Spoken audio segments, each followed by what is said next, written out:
Well, hey everybody. As Ollie says, pull on that yellow tab, make sure your restraint is buckled, because let's get ready to go. Welcome to Andrelczyk Amusement Academy number 5. 5th week in a row now, so thank you guys for showing up, especially if you've been to some of the earlier ones. Today we are looking at launch coasters. So we've got a couple of them here, although there's a ton that you can do. Hey guys, hey Geesefax and Mav, as usual. There's far more launch coasters than I could do in one stream. And so I picked kind of more traditional launch coasters. I say traditional, and I mean like 90s and 2000s-ish. So we have a couple of them here, but that doesn't necessarily mean we need to build these. So I'm kind of going to lean on chat a little bit. If you guys have things that you'd like to see more than some of these in here, then we can do those instead, but we'll start going through all this. So let's see what we got here, just as by way of introduction. I was going to do an Intamin Accelerator, and probably two of them, to be honest. An Intamin Blitz coaster, an Intamin Jet Ski of sorts, motorbike jet ski, quad, whatever, family launch coaster, as they would call them. Intamin Wing coaster, a B&M Wing coaster, a Maurer X-Train, a Vekoma motorbike, a Gerstlauer Infinity coaster, Premier Limb shuttle, and maybe something like Volcano, an Intamin Catapult coaster. So, why don't we just jump right in and we will start up. Let's fade on out our techno theme here. Hey James and hey Sheep, how you doing? Thanks for coming by. All right, so turn off our secret music. So Intamin Accelerator coasters, we'll start there, even though this isn't chronological so much, but let's jump over and see. There are 16 Intamin Accelerator coasters, and they're cable launched, and basically, including the world record tallest coaster in the world right now, King Ka at 456 feet tall.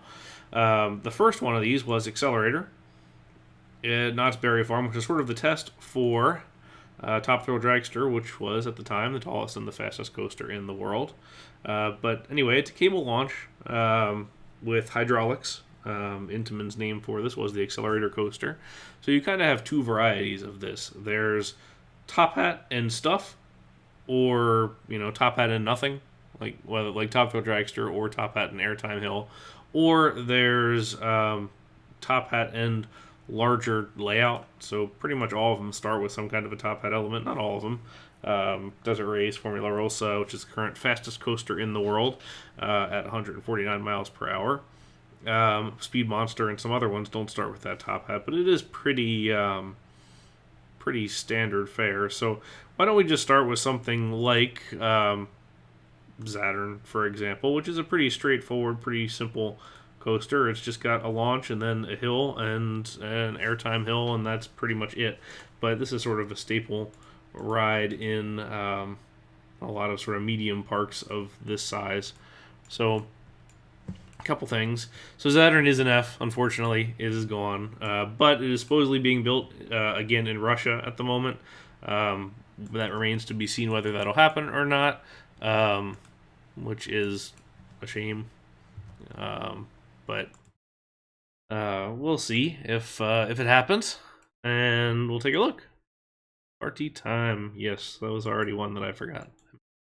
Yeah, Russia is coming in and saving old rides, although there's a couple like Eurostar and some of the other ones. So it's the new Mexico, because Mexico is always the one who saved all the Schwarzkopf coasters. So for trains here, there's a couple that you can use. I'm just going to use the Intamin LSM coaster trains. There's a bunch of different stuff you can use, but we're going to go with the Intamin LSM coaster. Trains are typically shorter on accelerator coasters, like 5 or 6 cars. We'll stick with 6 right now. So you can do a couple of different things. You can launch out of the station on these, or you can go to a hold point and then launch. So we'll do that. We'll go to a hold point out here. We'll put a block brake, and then From there, we're going to launch. So you can use the booster, which is kind of a nice new feature, and you don't have the chain lift sound. So we can do that, I suppose, and to ramp ourselves up a little bit here. This is going to have a little bit higher acceleration than the chain does, I believe. And actually, I might end up having to slow this down just a little bit, because we do want a fair amount of distance here before we go up. So for something like this, we'll probably go up with the larger incline like this. We're going to go ahead and transition this into twister, so we can do our vertical. So you can do a couple of different things. You can go with one more of these guys and then go vertical, which I think if you're doing a big one like this looks better, but not necessarily the only way to do it. So we'll call it right there, I suppose. Let's see how we're doing here. Turn this back so I can run this guy. These are great coasters. I really, really like these rides. Alright, let's see how it takes off. Not near as fast as I expected. We'll adjust that and get to where we want to be. Over the top, you can put a flat piece on top if you want it to just extend out a little bit. I don't think you need to. I think you can go straight into this.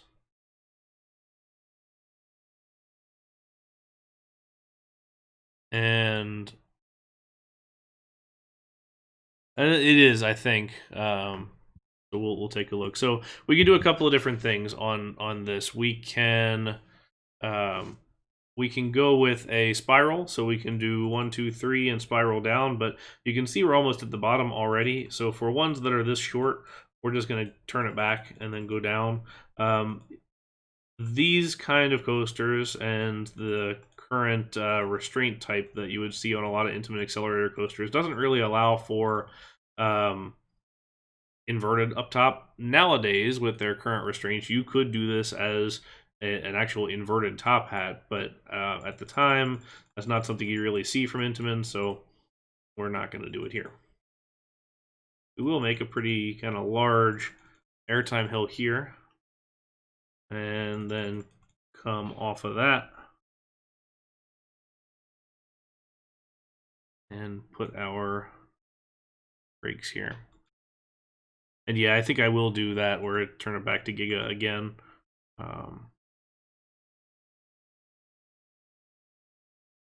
And then we'll put one more block here so we can hold another train around the side.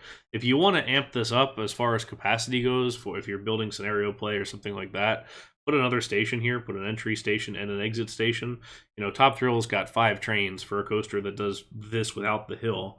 So you're not doing a whole heck of a lot, and you can still make it happen with quite a bit. So let's go ahead and turn it back to Giga. See what that's going to do for us. Give it 3 trains. Let's see.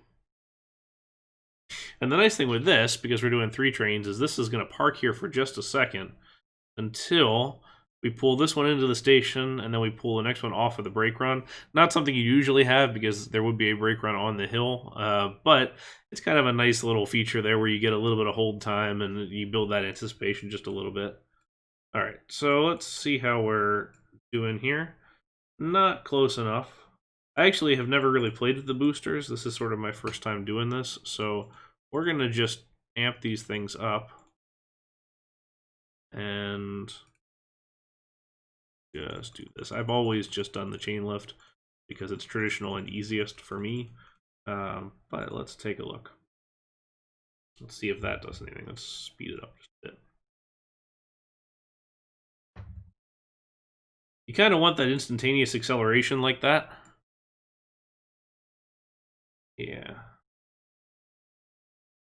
We may end up needing a little bit more runway to make this happen, which is fine. I don't mind that so much. Just do this and see what that does. We're all learning here because I don't use these very often. So let's see what happens. All right.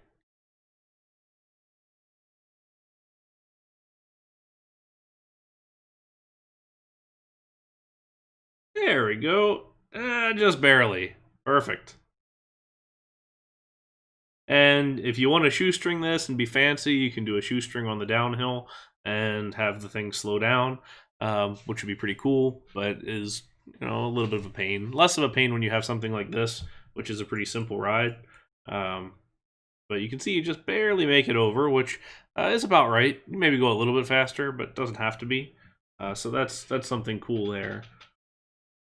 Now, talking a little bit about track types, as you do, you can change up the track types a little bit as Intamin would. So for something like this, if we were to build this coaster just as a scenery piece, what I would consider doing is something like this.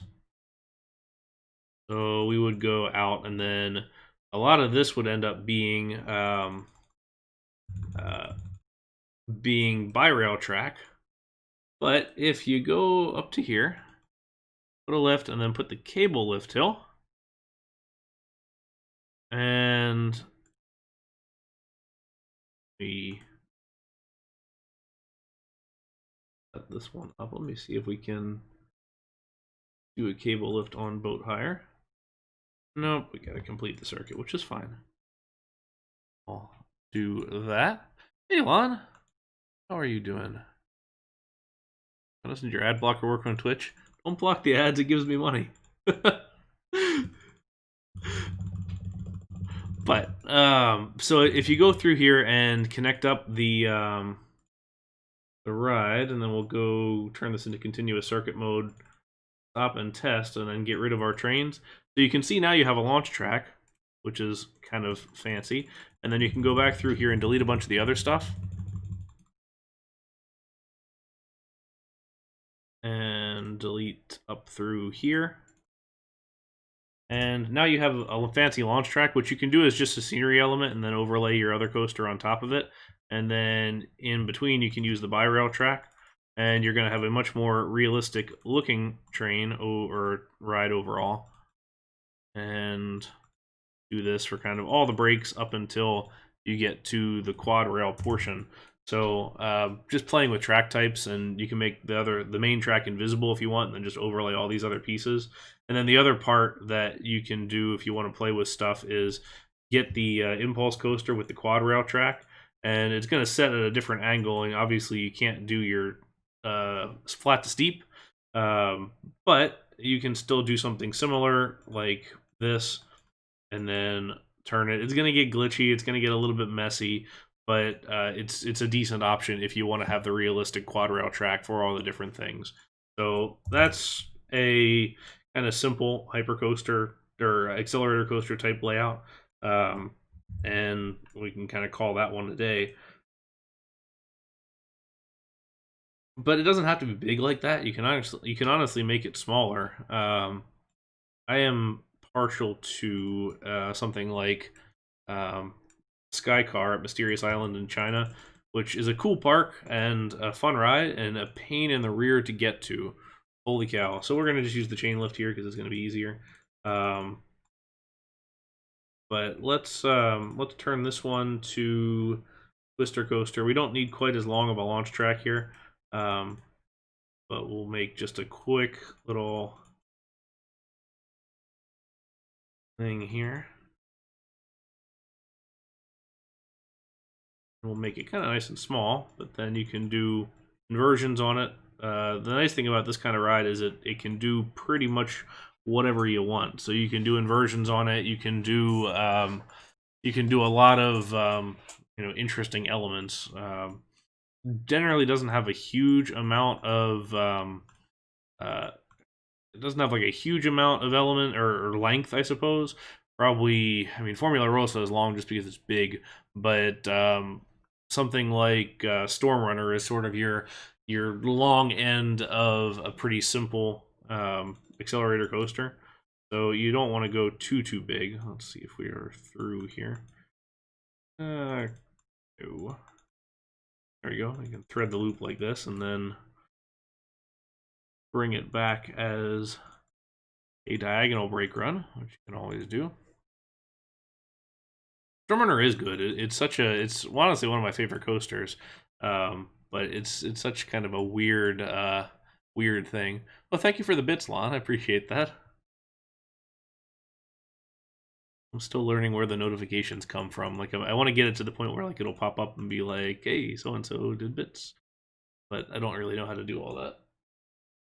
But let's put another little airtime hill in here.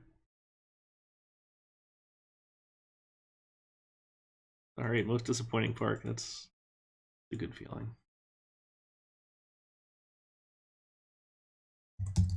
So something as simple as this is a good little small one. If you don't have a lot of money and you want to just put something on the smaller end in here, then you can do it like this. Let's take our Intamin LSM coaster again, just for the purposes of this.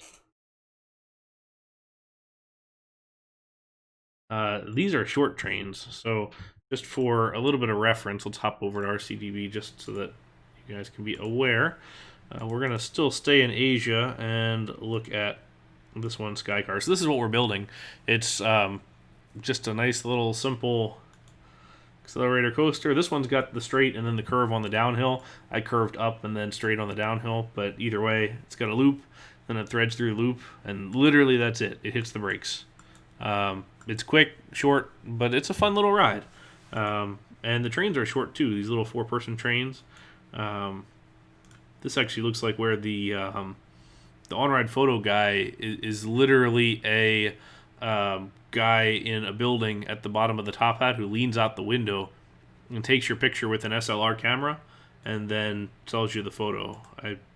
I was kind of amazed, but we bought it because they're super cheap in China. So why not? Okay, so lift hill chain speed, let's do something like, we'll call it 50. Start there, see what we get to.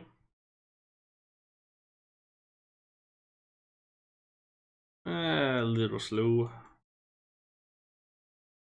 Go try 65. The sound is sort of the one thing that I don't quite like about using the chain lift, but at the same time, it has a little bit of classic to me. So that's pretty quick over the top hat and a little bit quick over the loop, so you can probably back it off just a little bit. And then this would be something to revise the second half of this, but it's nice and simple, easy enough. But I don't know. So you can kind of go either way. Chain lift, boosters, either one. The fun thing with boosters is you can adjust the acceleration a little bit. So if you've ever ridden King to Ka at Great Adventure, and then also Top Thrill Dragster at Cedar Point, they have very different launches, even though it's the same sort of hydraulic launch system. So Top Thrill Dragster is sort of a continuous pull up to 120 miles an hour. On King to Ka, it's sort of 3 distinct pulls where it's like kind of tugs a little bit, tugs a little more, and then tugs a third time to get up to that full speed. I don't quite know why, for example, but it's an interesting feature that is very noticeable on those rides. So that's something you can simulate if you use the booster track for one. But anyway, let's look at the Intamin Blitz coaster. So that's next. And it's interesting, is King to Ka is weird. Like, it's the biggest coaster in the world, but honestly, I far prefer Top Thrill Dragster, mostly because of the lap bars. I was not a huge fan of the older over-the-shoulder restraints, even with a vest, and the airtime hill doesn't do a whole lot for me. But anyway, Intamin Blitz coaster actually spans a really big stretch of time. The first one came in with Maverick in 07, not you, Jimmy, actual Maverick, and the latest one is still getting built. So it's kind of become their general launch coaster type. So we're gonna look at some of the earlier ones.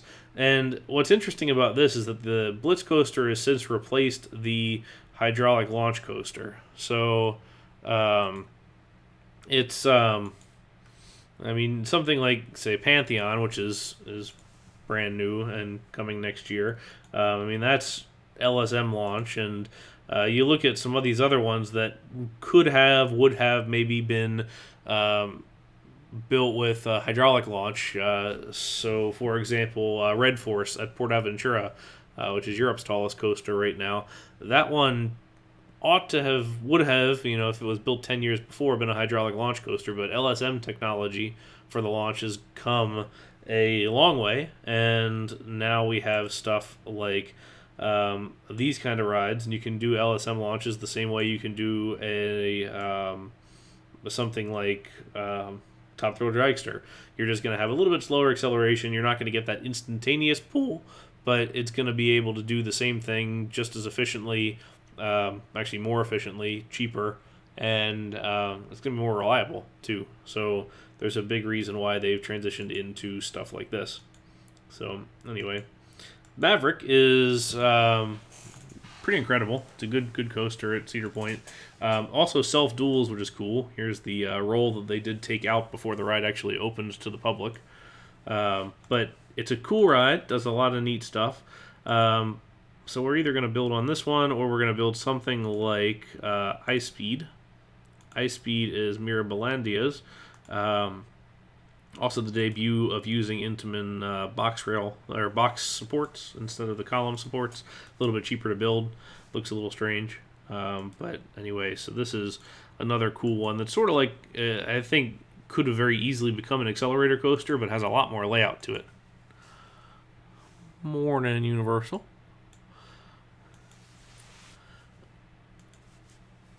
Well, that roll brought you to the fire. Yeah, it's amazing. I would have really have liked to have done that roll, and I know a lot of people who, well, not a lot of people, but like you have the Intamin folks and the Cedar Point folks who did get to ride it before they took it out, and just a little bit jealous of that kind of thing. So we're gonna use the Twister coaster just because it does more, and then we can convert it later to something else. So we'll start. Let's actually get some distance. We'll pick over here.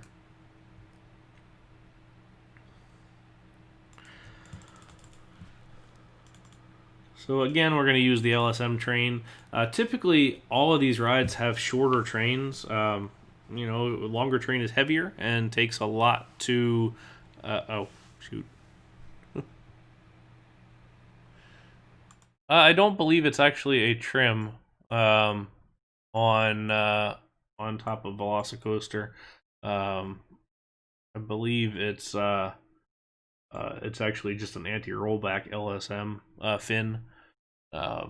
So that would be good if it is. Was the roll tried again? Yeah, it's not necessarily Intamin, but a lot of people have gotten into the fast rolls, and Pantheon's going to have a pretty quick roll on it, and I think some other ones will too. I mean, Velocicoaster here at Universal has a super fast looking roll. So I think the engineering has gotten far better to the point where you can do those kind of fast rolls without killing somebody's neck, and the fact that there's lap bar restraints now, it makes a huge difference on the overall. So we're going to use a little train on this one. We're actually going to use the 3-car train. Between Pantheon and Velocicoaster, I'll put it on Velocicoaster. I mean, granted, I have my home field support, I suppose, with Busch Gardens, but honestly, it looks great. I think Velocicoaster is going to be just pretty incredible because it's got length. It's going to have pretty solid theming, and it's going to be a strong coaster all around. I'm very excited for it. Is it going to be the best coaster in the world? Who knows? I think it remains to be seen, but I'm certainly interested in what it's gonna do. I do appreciate a good Intamin coaster. They are one of my favorites. All right, so we're gonna start out with the top hat on this Blitz coaster. So we're gonna go more like Ice Speed, I suppose. And let's do something a little bit different. What is your favorite best coaster at the moment? You mean just favorite overall that I've ridden? Right now, the award goes to Lightning Rod at Dollywood, but that could always change. Not to say that I would not prefer to ride other things too, but yeah, Lightning Rod for me is my favorite among. Oh, another Lightning Rod fan. So there you go. It's I can get behind that. So I have 900 some credits now, so it's held up pretty well for me, I would say. We're gonna do something like this. It's gonna be a little aggressive, but should be fun. See if it makes it. No, not quite. Let's give it a little bit more juice here.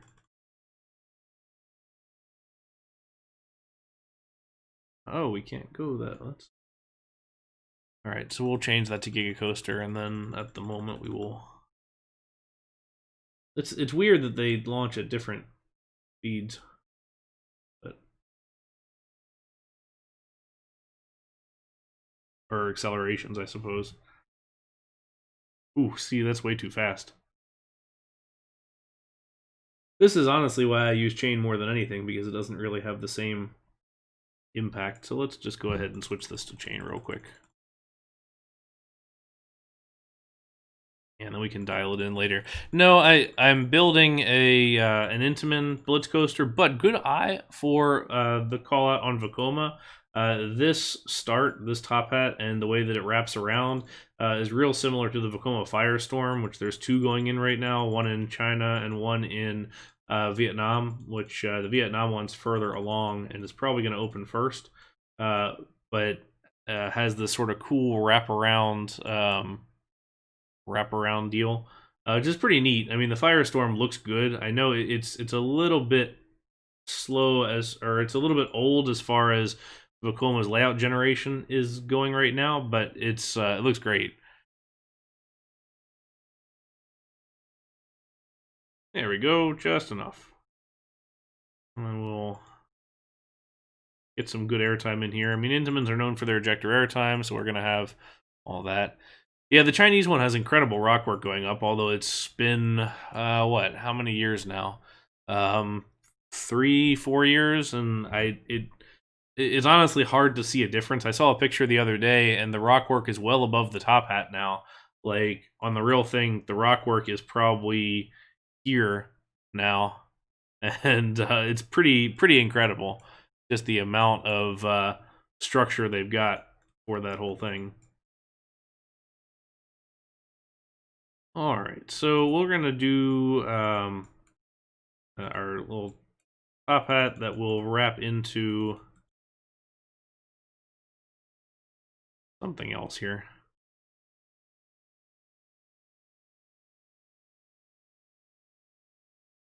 See what that speed looks like at this elevation. Okay. You can do inversions in this, and we're gonna go ahead and do one. Not far enough. Shoot. There we go. Well, I'm usually streaming for 4 hours on these things, I think. It started out as like a 3-hour tour, I suppose, but then has turned into more than that because there's just so much to talk about. So I'll be on for a little while.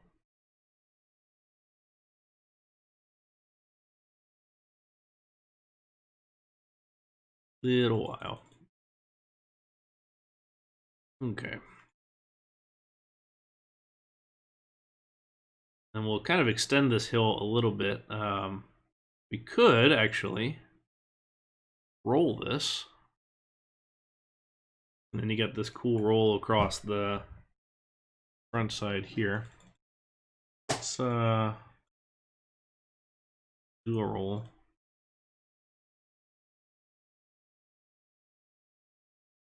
And that's a pretty good speed for a roll. The only slight annoyance is that the roll is not centered, which we could take out the flat bit down here just because this is stretched pretty well.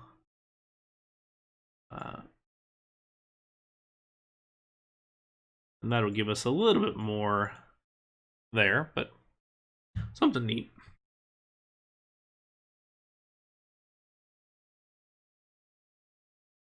Okay. Because one of the challenges that you deal with when you're using with the 3-car train like this is that you're going to run out of speed really, really fast. So you've got to use the what you've got to your advantage and kind of make the most of it.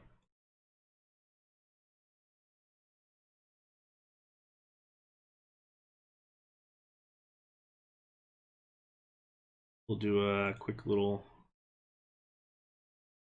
turn here.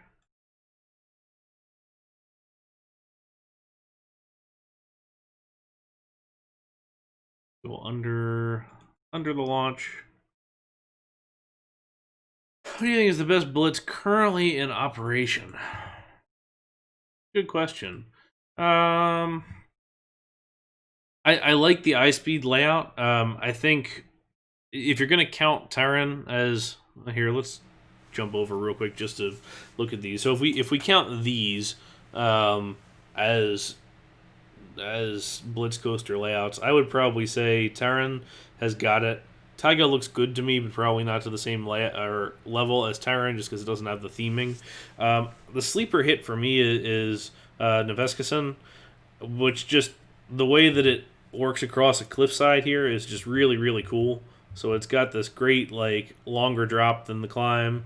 It's got a pretty cool fast roll. It's got some nice banked corners and some other things. So I'm a fan of this one as sort of a sleeper hit that I think a lot of people don't talk about. But probably it comes down to, like, I would say Terran first, Taiga second, and maybe Nefeskison's third, or Maverick. I mean, Maverick looks, is great. So let's jump one back. I remembered that time. So if you're new here, we have our drinking game that if I forget to turn the picture back from RCDB over to RCT, then you can take a shot. Or a sip, whatever your preference is. I have my unflavored, very boring water here, so I will take a sip of that whenever I forget.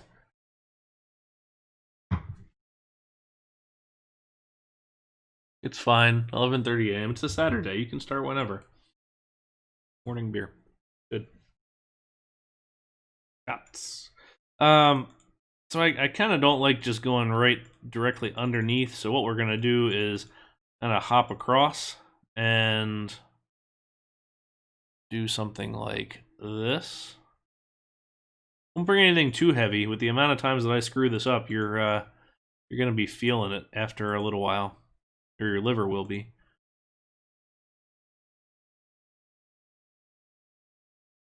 All right, so if we go high enough, then we can just start back on down and not get in the way.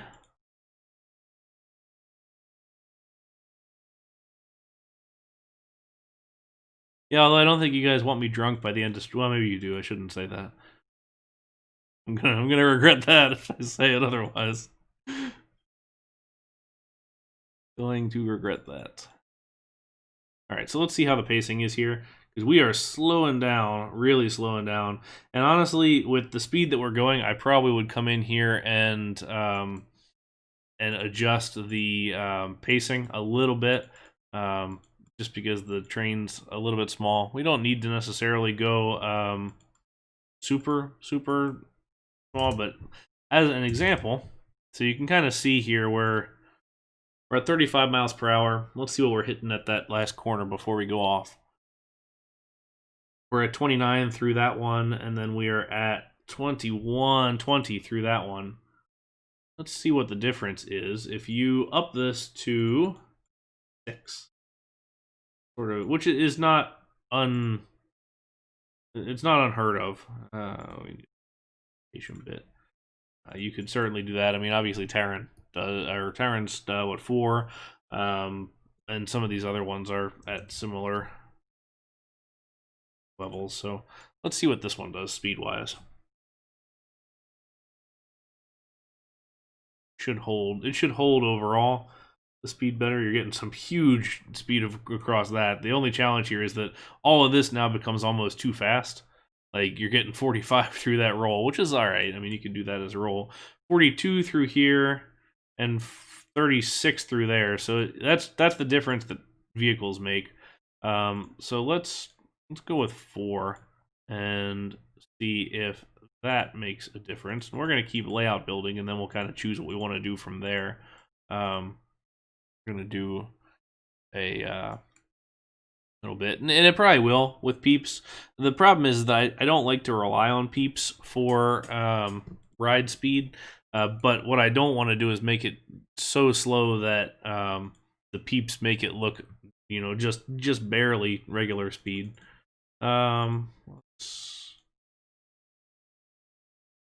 We're in line with this one, which you don't quite want to be.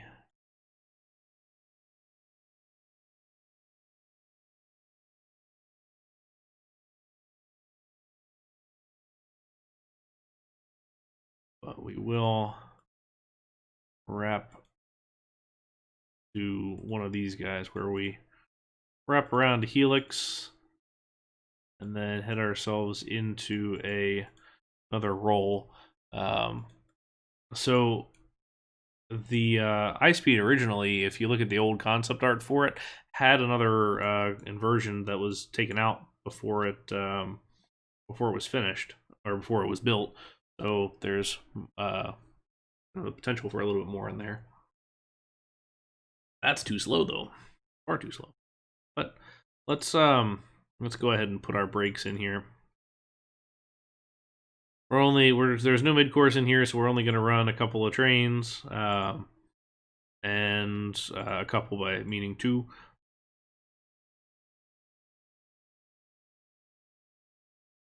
Yeah, honestly, I shouldn't have done. That's an accelerator coaster, but Speed Monster does. It uses the terrain really well. It's an awesome entry point for Tussenfreude. Great park. Well, okay park, we'll say. I had an okay time.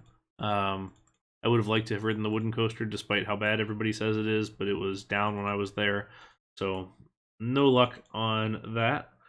But Speed Monster was good. I very much enjoyed Speed Monster. Okay. 2, 3. Okay, so what we're going to do is go back here, and we're going to make this a large corner, because that way it'll line up.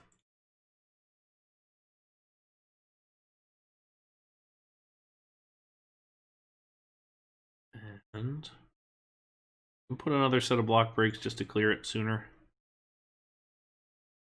That'll work. Honestly, that's probably bigger than we need for 2 trains. For 2 trains, that would be fine. Okay, there we go. So we'll call that a layout. It honestly does not have the best flow, but it's sort of representative of something like iSpeed does. Favorite element on a coaster? I'm a pretty partial to 0G rolls. I really like how those feel in general. I mean, airtime is my favorite, say, element of whatever kind, but I can go for that. If we're going to be specific, the quad down on Lightning Rod is pretty incredible. Or the final 3-4 airtime hills on Storm Chaser at Kentucky Kingdom. That's pretty incredible. This is going to be a little bit too slow through the final one here. Not necessarily unreasonable so, but I would say it's something that if you end up with this, the pacing is not necessarily what you want to do. Go under, helix down. Oh, I see. So you want to kind of dive down through there.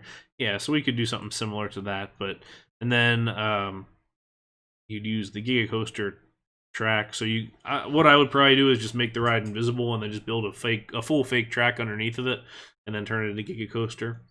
You can kind of do it in a bunch of different ways, but that way it keeps the same setup there. So there we go, something like iSpeed.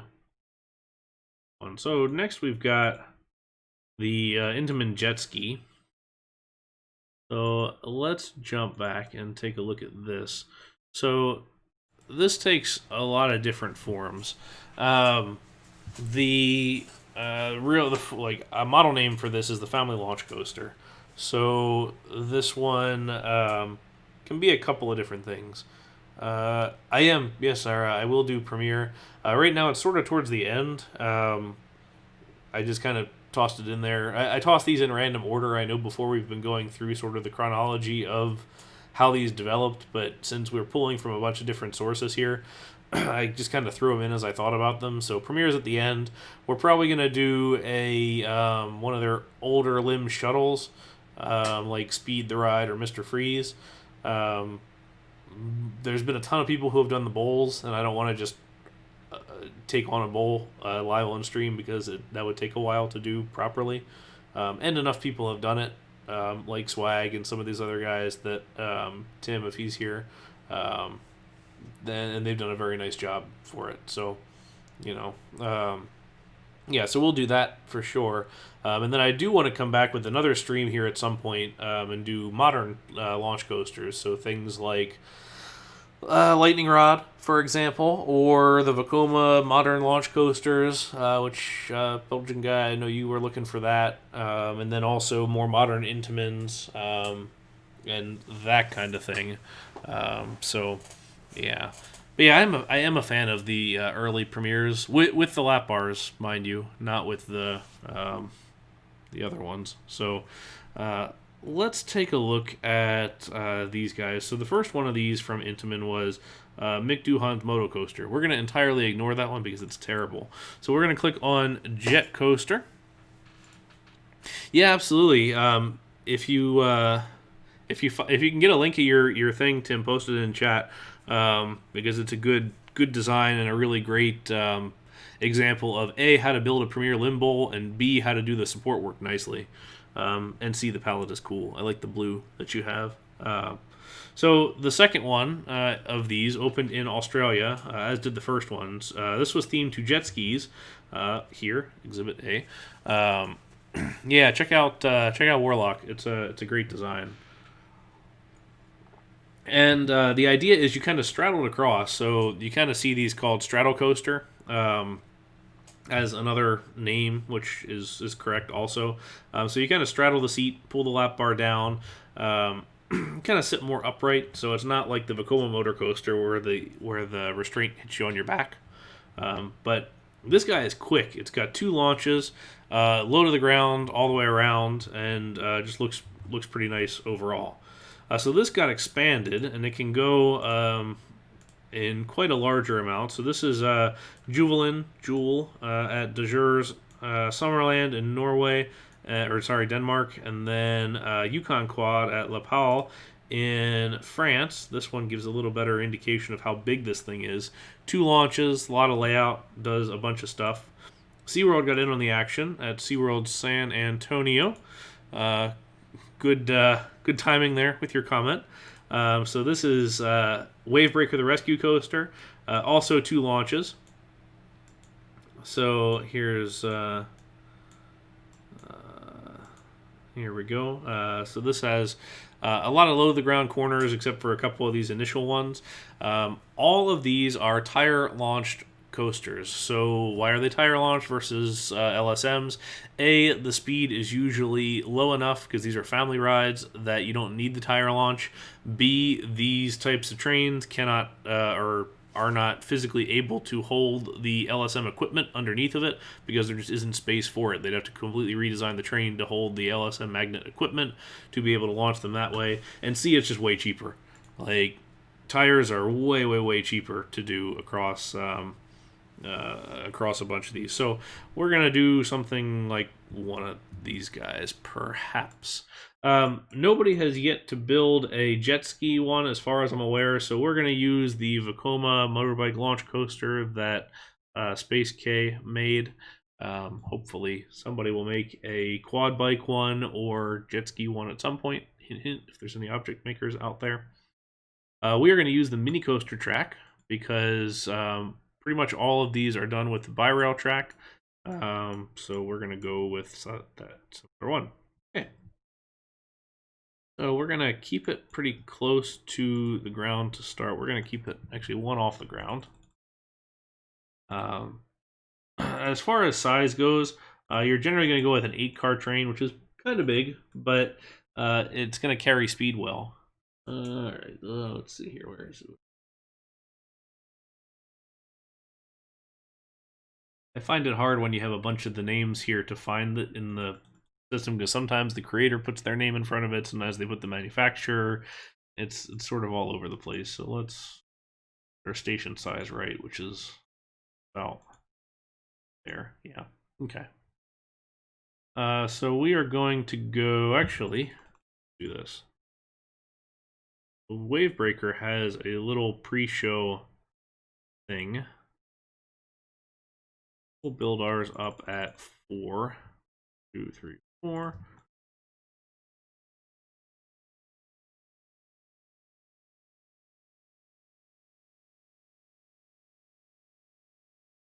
We'll do something similar like that. And put our block brakes.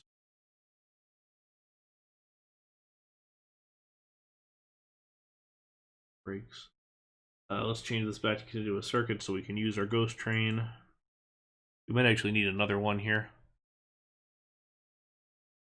I can understand that. I do the same when I'm watching RCT streams. Half of the time I'm also building myself, and I'll forget to turn back to my my one, and then it's yeah. All right, booster. Oh, 44. Let's just see what that does.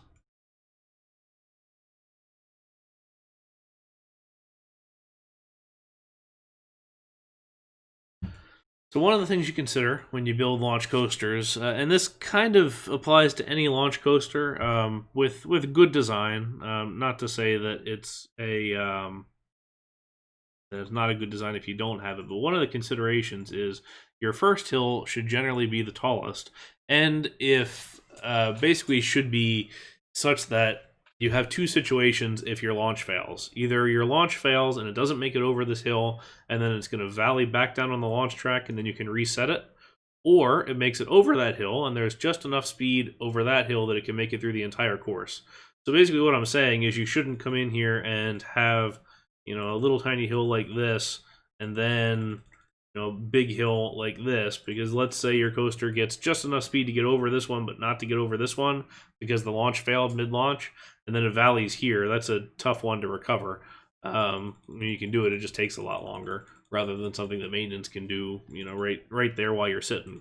So it's called launch proofing, more or less, and that's something you want to consider if you're building a realistic coaster of this variety. Yeah, Dump kind of throws it out the window, but I feel like S&S kind of stopped giving a crap about all that. They just, you know, did their thing. So these are all about low to the ground corners, quick speed, direction changes, things like that. What I am going to do, though, is try and get it more so in this direction.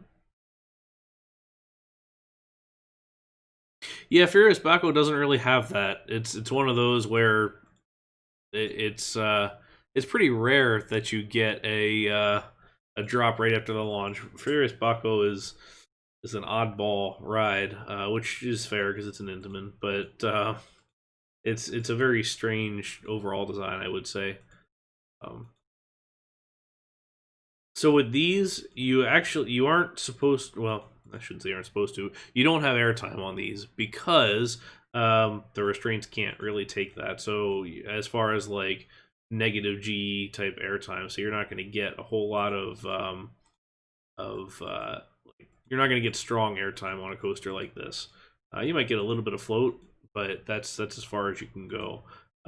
You're not going to get into the -0 or anything more G's. Which is fine. I mean, these are kids coasters, and they're not really designed for that.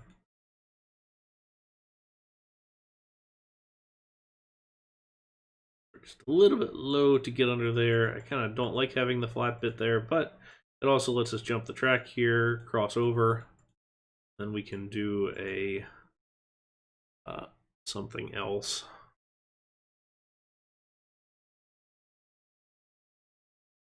Actually,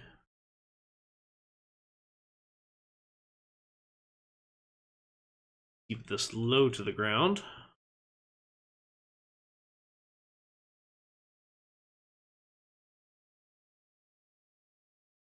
Across. Oop. So we're trying to do a lot of these directional changes on this kind of a ride. That's really where you're going to look at for kind of the thrill is the go to the left, then go to the right, then go to the left. Yes, I agree. We could use one of those at SeaWorld Orlando. I would love to have one of these guys at our park.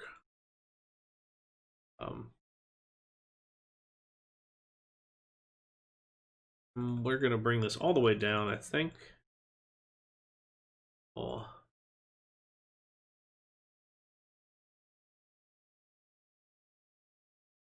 Thank.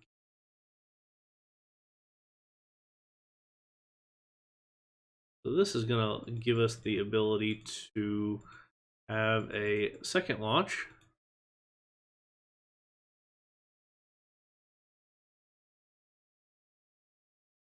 I don't quite like it right next door, so I'm gonna back this up one.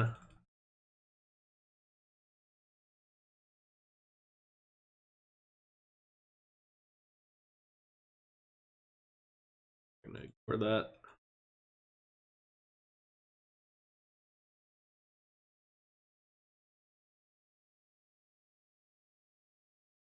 And then typically too, with launches, you're going to want to have the ability, say if you do the second launch and it were to fail, you want the ability to come back and save it. So generally you don't want it to go up into the launch, per se. It's not to say that you can't, but a general guide to not do that. We can put another block break here if we want to, but we're not going to, just to keep the pacing up. So we're gonna launch proof this guy on this side. And really, you know, with a theme like the jet skis, for example, you don't really want to get off the ground because then it looks weird. I mean, it's a jet ski, it's on the water. So it's not, to me, it's not a big deal to not have stuff like just low to the ground corners. I'd be totally fine if it never had any hills in it. It was just a bunch of curves back and forth. So something to consider as far as those layouts go. What we do kind of want to do is get a little bit of interaction between the first and the second part here. Not to say that the train is going to be on it, but at least you get free interaction with your track. That second launch is a little bit fast, I think. Gonna run into it. Sure is.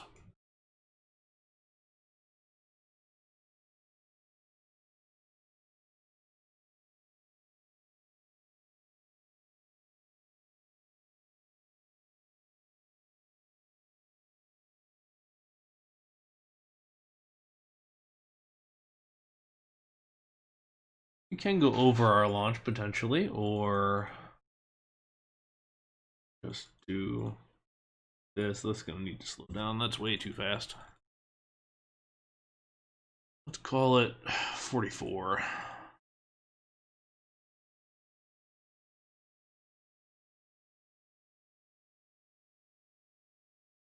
Now I can probably get a little bit of that interaction that I wanted earlier, but no, because it's just a little too close.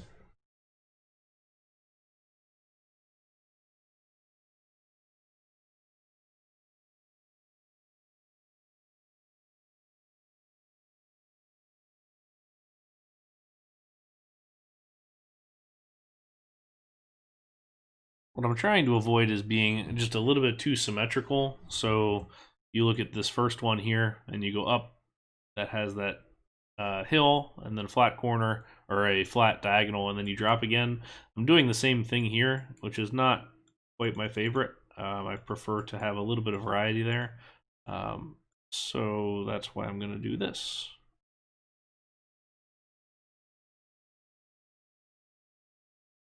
We'll give this a little bit of space to work with.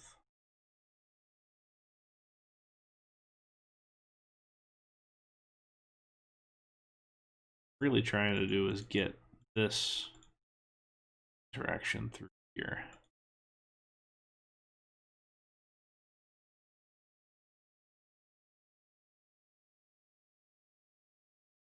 There it goes.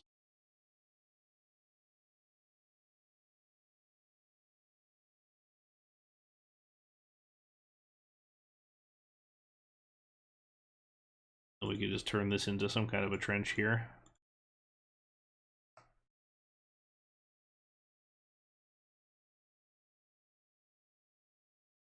Always good to have Ollie here. Magic Towers extraordinaire.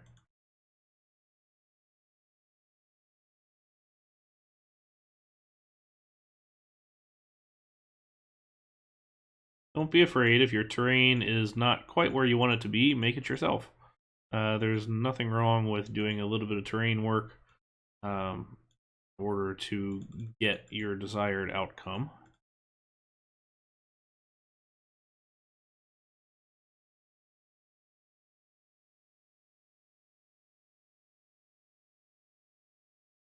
And of course, the rule still applies, as it always does, that you never, ever, ever, ever, ever want coaster track on the ground. Don't do that.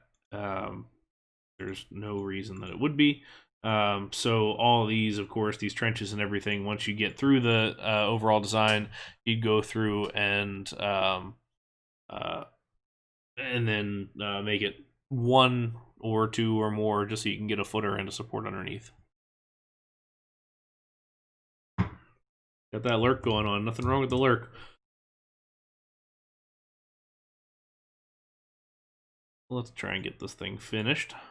To be honest, I find these rides pretty difficult to do just because there's such limited elements that you can do on these things that you it gets repetitive really quickly.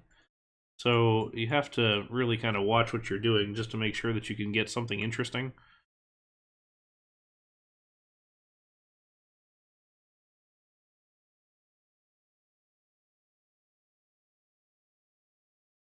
Like,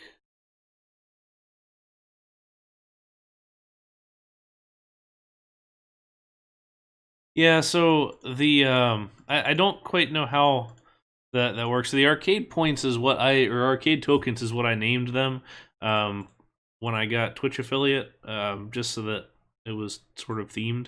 I want to make custom emotes and stuff, and I will at some point. I just don't know how to do it for one.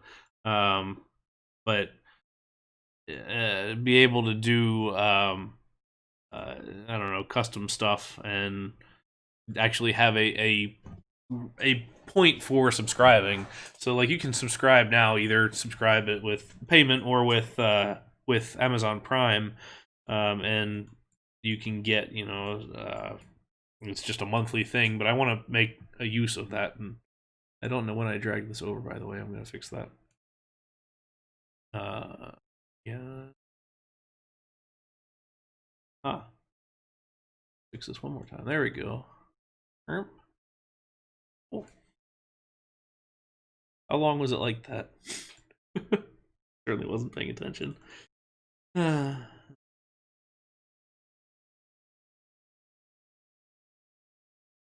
Well, maybe what we can do is this, and then we'll come up and into the brakes this way, or you can hit the brakes at level. We'll do diagonal brakes here. Turn the corner into full brakes and block. You can shoestring that if you really want to, or not. But yeah, Ali, there's a bunch of stuff that you can do with Twitch. I just haven't. I haven't spent the time with it, and like you can make little different level emotes and or icons and stuff like that. Jimmy posts something because you can see on his if he posts. He's got the little like first subscriber badge, and then there's also like another one, and you can make it into something else. So I wanted to use like the little RCT icons, like the coaster, all the little face icons and stuff, and do all that kind of stuff. But like it's kind of neat. So like the little pink diamond thing there, you can change up and make it fancy and all that. So I kind of want to do that sort of stuff. So perhaps at some point we can. It's neat. It just takes time.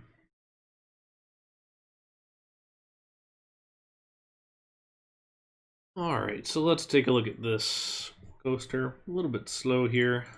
Not too bad. At about 45 miles an hour. I mean, that's the max you're really going to be doing on this kind of a ride. Again, low to the ground. It looks a little bit slow in RCT, perhaps. So if you could do rolling block breaks, which I would look to do hopefully when the new save format comes out. If you can do speed adjustable block breaks, I would love to put one in here, like a block where this is open, so we can launch these at the same time. If you put the other block here, we could have these passing while they launch, which would be pretty neat. Actually, I bet you could probably do that, right? See what happens if we do. One more with a block. Then 44. We'll up that to 54. Wow, that's a huge difference. Like 10 miles per hour. Let's see if it makes a difference. Okay. Normal speed.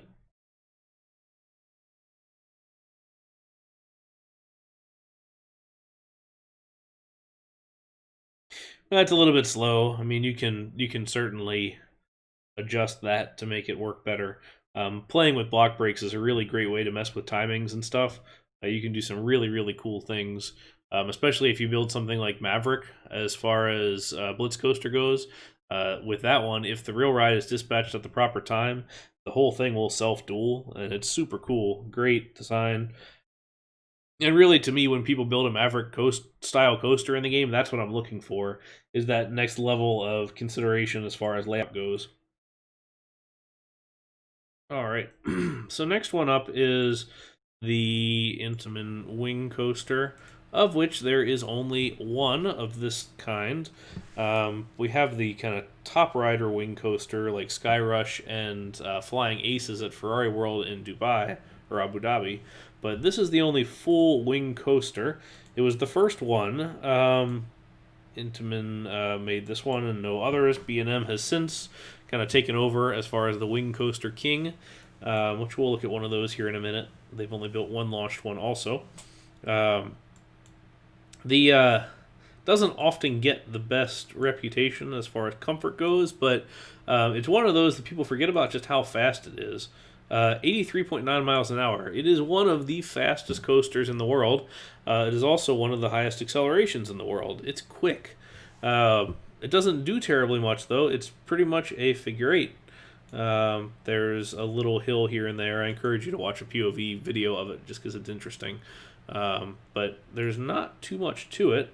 It's themed to winemaking, which is unique. The barrels are cool. You can kind of see here why it's often not regarded as the most comfortable.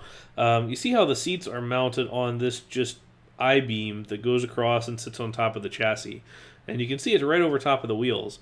Every single bounce and bump and everything that happens on this ride, you're going to feel because it's going to reverberate through this beam and through the seat. If you look at the B&M ones, they have some shock absorption in them, and they also sit a little bit lower on either side of the vehicle. So in the end, you're going to get a little bit more of a comfortable ride out of the B&Ms, even though some of them, when they're rough, can be a little bit unpleasant.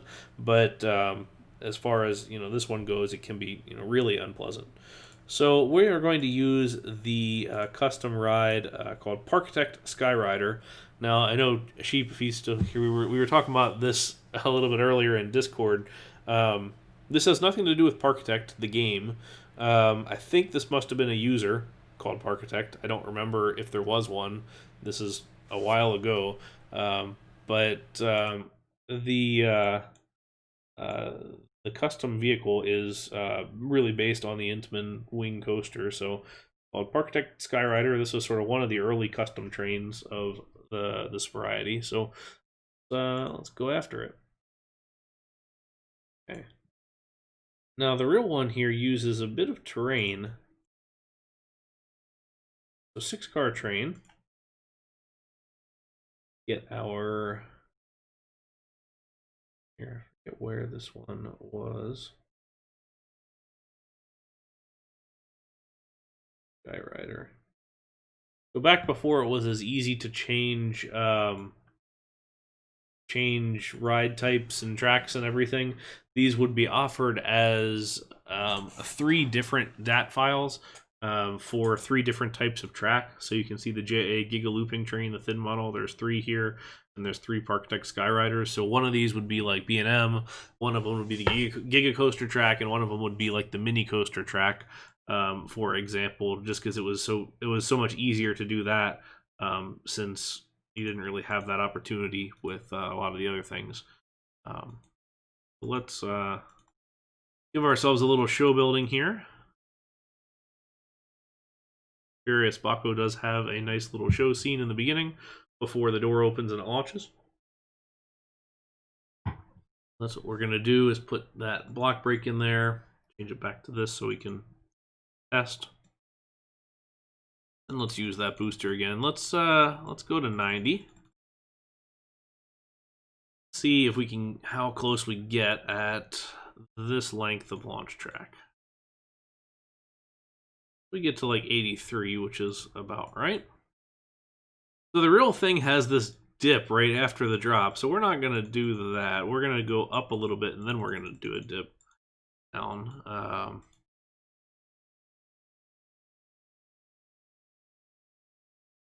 And you're going at a pretty substantial rate of speed at this point, so we're going to really stretch the heck out of this ride.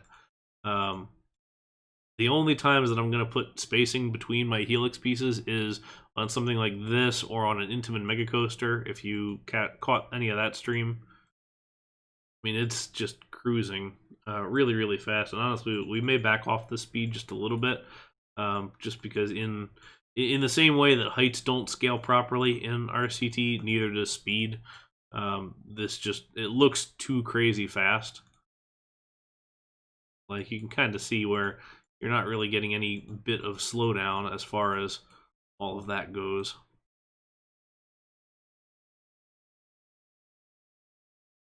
Some additional banking there just to make it look good as it can.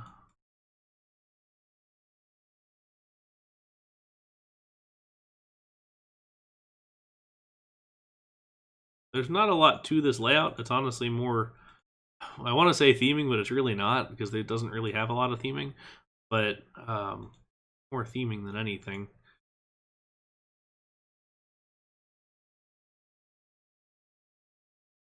Yeah, I mean, that's just so incredibly fast. Too fast, I would say. So we will slow that down a little bit. You can put some trim brakes in if you really want to. I'm not a huge advocate of using trim brakes in this game in order to get the speed just right. My suggestion is to build it right in the first place, and then you don't have to use trim brakes. Same with boosters. If you have to put a booster midway to get your speed right, then it's probably not what you want to be doing. I would suggest editing the mass, which you can do in the console. Which, if you're interested in doing that, just let me know. I can teach you how. It helps maintain speed a little bit longer, or if you got too much, you can weight it down just a little bit and go from there. But okay, let's go the other direction here, and then we can cross back under. With a ride that's this big, it's dragging you out of the house. You know that Andrelczyk Coaster or Amusement Academy is on? Must see TV or streaming.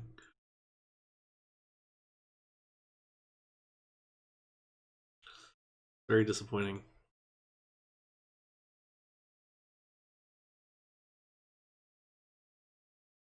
Alright, if there's beer involved, that's fair. I thought you weren't drinking beer. So we are going to stretch this just a little bit. I know we usually do not stretch diagonal hills just because they're already stretched, but we will stretch this just a little bit, only because there is so much speed that this thing's carrying that we need to make sure that it doesn't look too ridiculous. There we go. And honestly, it still does look ridiculous. So we might further slow this down just to get it to look just right. So the real thing has an airtime, or has a zero. Well, I shouldn't say a zero G roll because it's not. It has a stretched barrel roll. Unfortunately, you only have one type of barrel roll here, and it's 6 tiles long. So we're going to need to get this thing a lot slower in order to make that sufficient. But what I want to do is get it over top of the launch, because I think that's a cool interaction. So let's go in this direction. And you'll notice I haven't done any like diving corners or anything. I just feel like we're going too fast for it. That's why I really haven't messed with it yet. But we'll bring our first one in right here.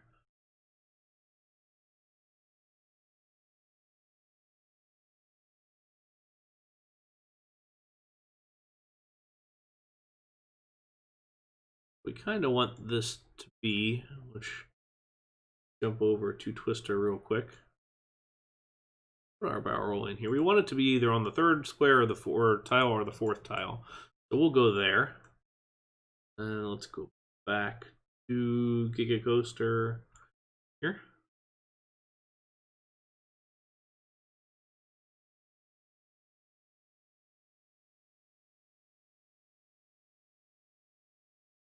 See how ridiculously fast this looks.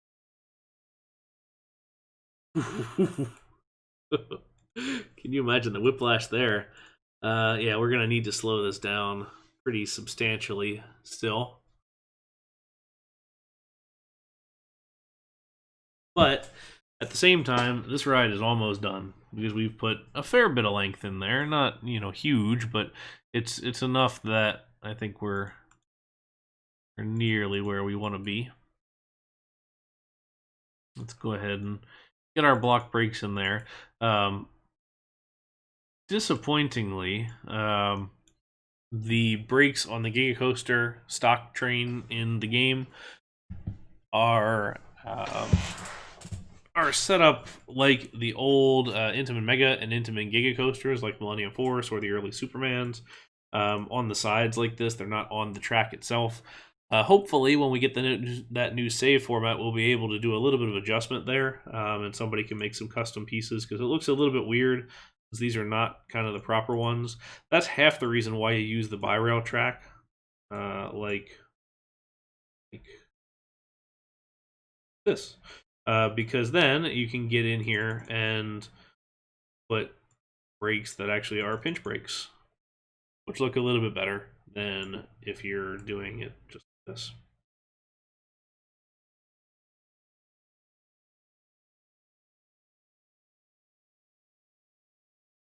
Yeah, I'm hoping that can get merged in at some point here. I don't know how the devs are feeling about that as far as putting it in the game, but I hope that they will, because it looks great. And he's definitely got some talent there for the custom elements and custom trains. All right, can we get this to line up? Yeah. One kind of subterranean dip here, which is further than I anticipated.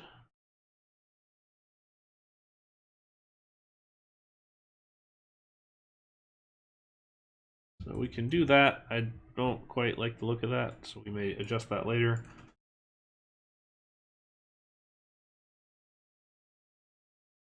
Get 2 trains and see. Then I think we're gonna just cut the speed way down. Yeah, that's the concern, is that if we're still waiting for the RMC, I don't know what the deal is as far as the devs go and when they're merging it in. I know they've got plenty of other stuff to do also, but hopefully they can put that in here pretty soon. All right, 55 over that airtime hill. That's going to be pretty crazy. 58 here, 57 through the roll. Holy crap. That's not ideal. Okay. Let's try a different speed. That's at 80. See what happens if we go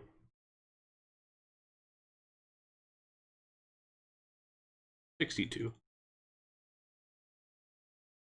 We'll end this a little bit earlier. See if this is more online with the sizing and shaping. In general, I would say focus a little more time on getting your scale right in the game than being focused on getting the speed and height and everything right to the real thing. This already feels better to me. It feels fast, but not awful. Ooh, yeah, that's good. I like that level. 40 here. This is still going to be fast, but not as fast, so I'm kind of okay with that.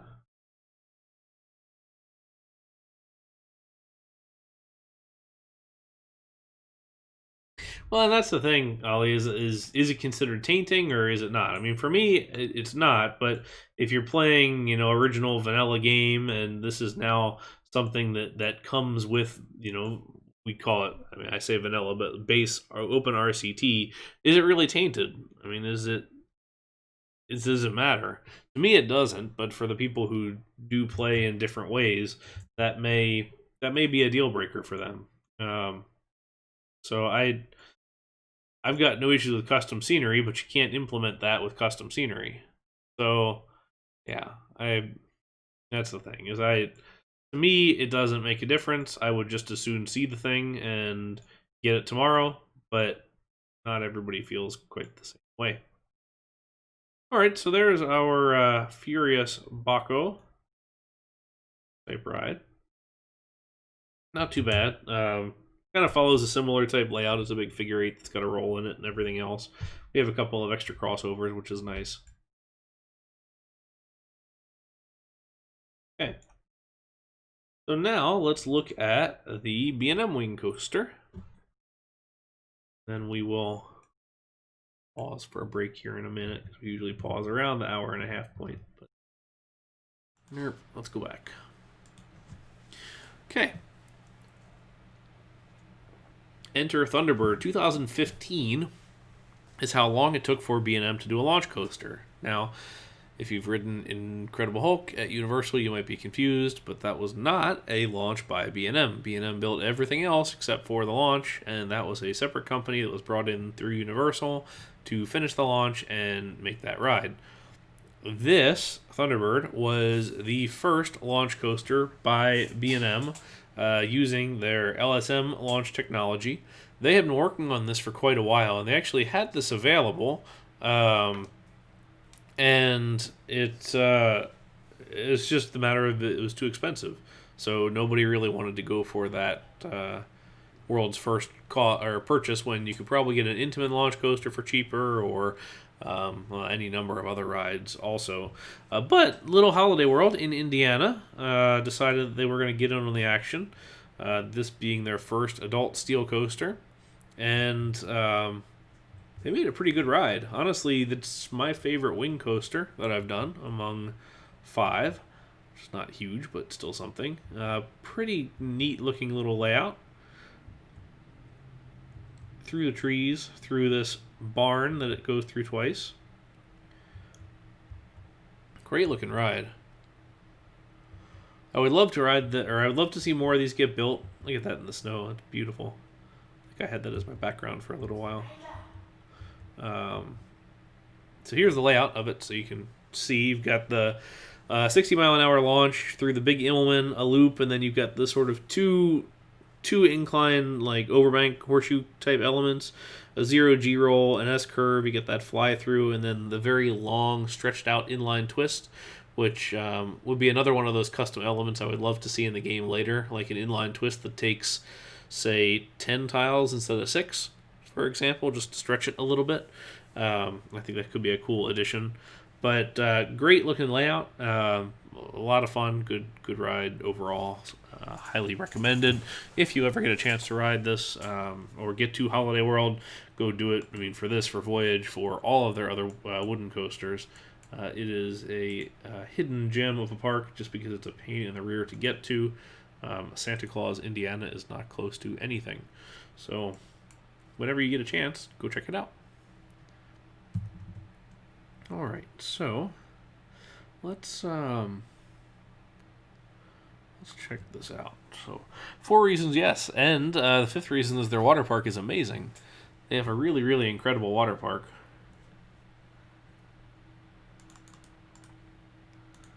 Okay. So this is one of those that we may go ahead and adjust the speed on. 5 incredible reasons to visit Holiday World. You won't believe number 3. And then my thumbnail would be like a coaster crashing with a red circle around it. Alright, B&M Wing Coaster. 1 train, 5 cars. We're going to keep this nice and small. Oop, we're going the wrong way.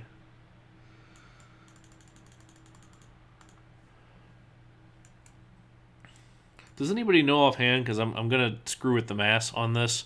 Oh. Yeah, good call, Geese Facts. Also, can we get a Geese Fact? We have not had one today.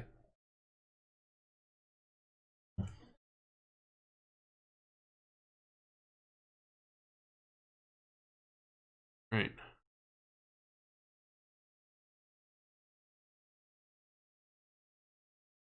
I suppose that is a Geese Fact.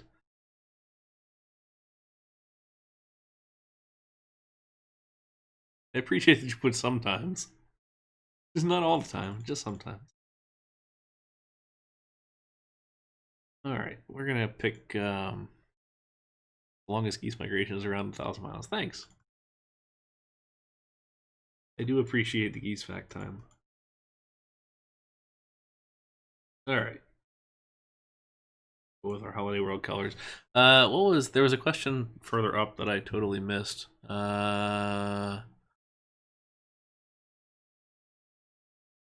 Think about overbanks and other things. What's the difference between an overbanked elevated spiral and an overbanked horseshoe? Pretty much nothing. Just marketing, having fun.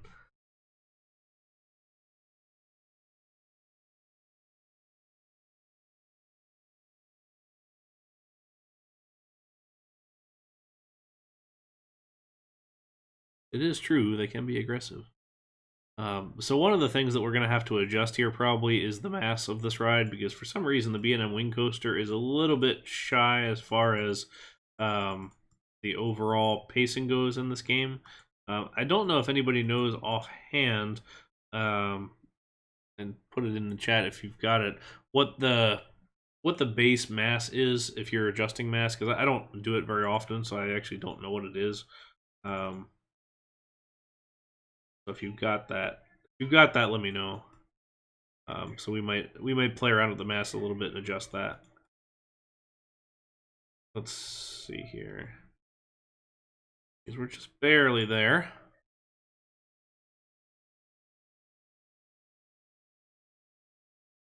That works a little bit. You need to get on that, sheep. You gotta get trying all the different stuff. Okay.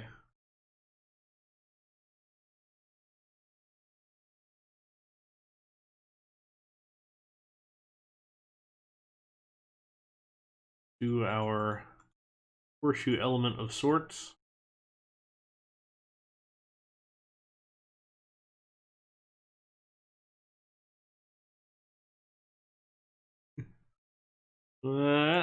Too tall. Let's go a little bit lower.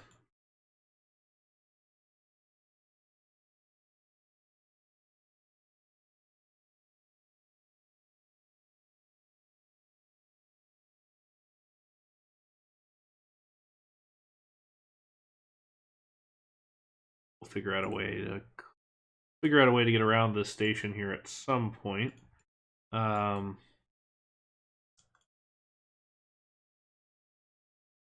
We'll give it a little bit of room to get underneath or over.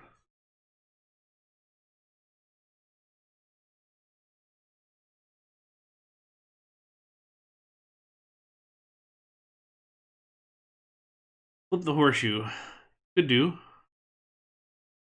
Because what I'm trying to get is, I actually built one of these earlier, and trying to remember. Actually, I don't usually do this, but let's save this real quick. Let me see if I can find that one, because the one that I had done I liked a lot, and might be able to just look at that.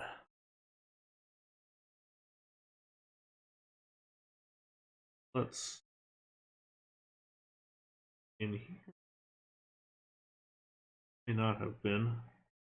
Unfortunately, I have too many test projects, and I don't know where I put all of the stuff. So I don't see it in here.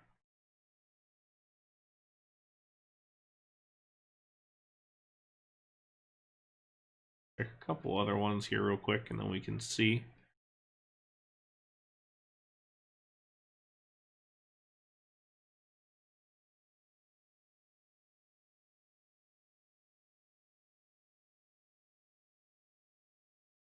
Yeah, you should always have a coaster map of some sort just to screw around with, to make sure that you can kind of get the right looking layout, or just something that might stick and become a future larger project.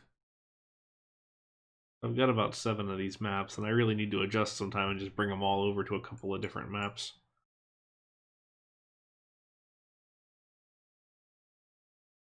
Well, I'm gonna have to find. I think I'm gonna have to find it in a future, or find it and then post it at some point.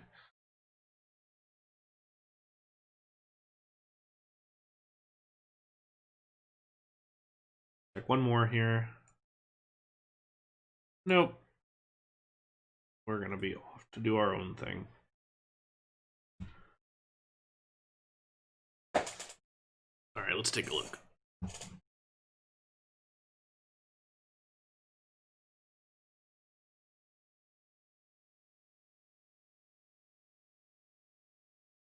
Got our sort of peaked turn here, which I'm not a huge fan of usually, but it stretches it out just a little bit.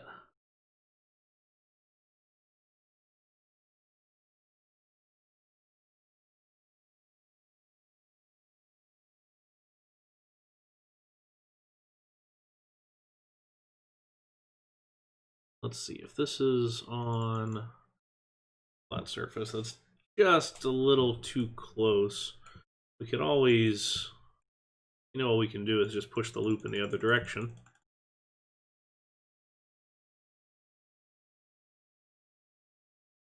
Yeah, Tim, that's a good thought.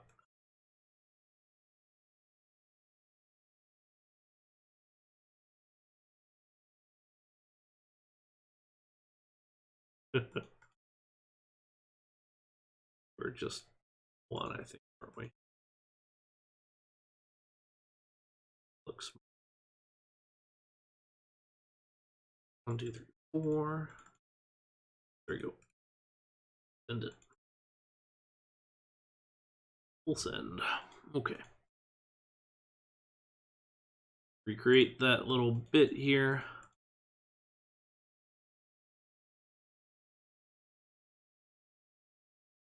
Yeah, that was too tall. But it made it somehow. Actually, I'm a little surprised that it made that. Weird. 2.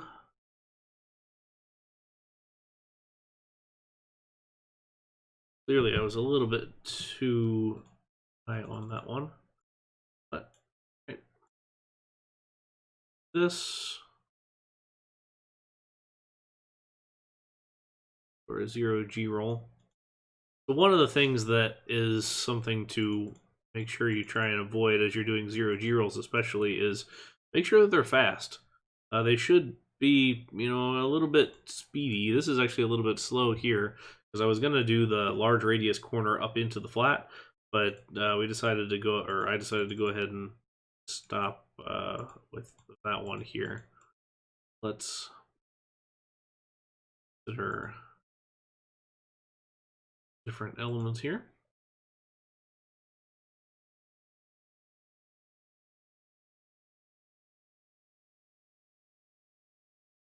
We'll turn it around and we might be able to do here is, depending on how it's, this is there.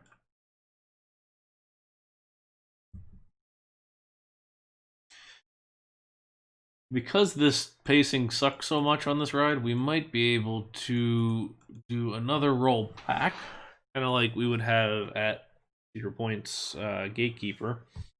And that's slow enough that that's actually going to look okay, I think.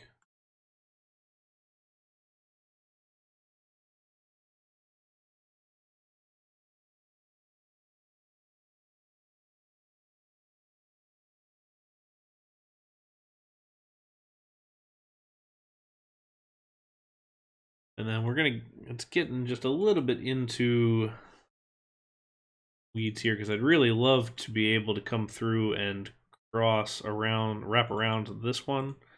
I'm trying to see, I don't think we're going to have the pace to get up and over this guy.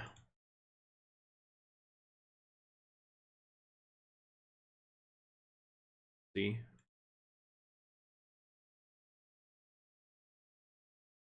Silly. I'm gonna be consistent, so like if you don't bank, if you wait to bank this until it's flat and then bank it later, do it the same thing on the way out. You don't want to have two different kind of designs there. We'll call that enough. Then up into 3 diagonal breaks.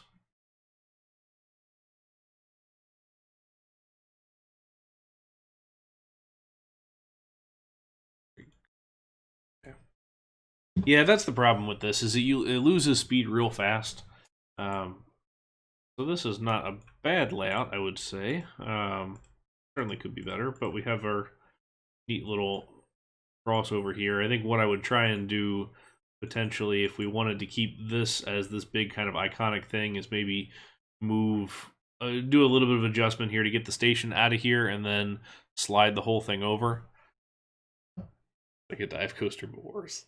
That's about right. I do like the bits of crossover that we get here. I always like that interaction. Lower this so we don't get a face full of dirt when we ride. Up, up, up. Cool. So we'll call that one day. Let's add train here.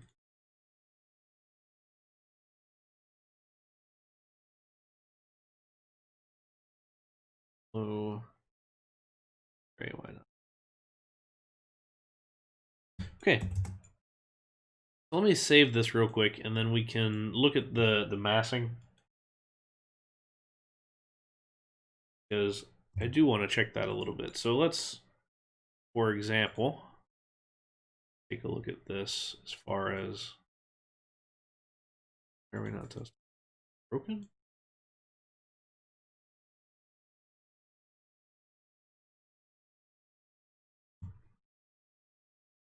Oh, I don't have enough blocks.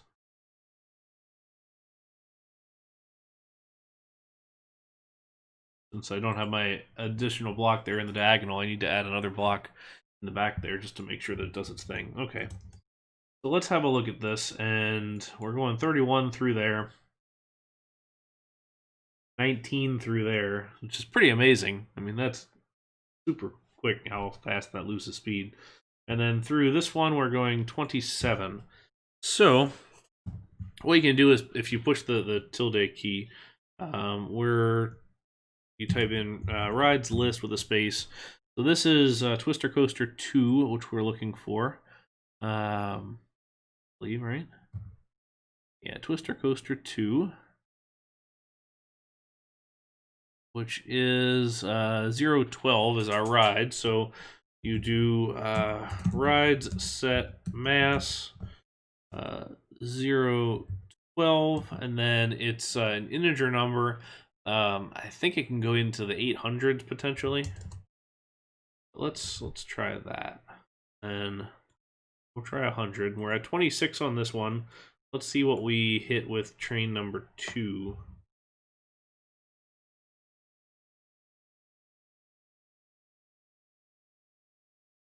So that's already slowing down a little bit.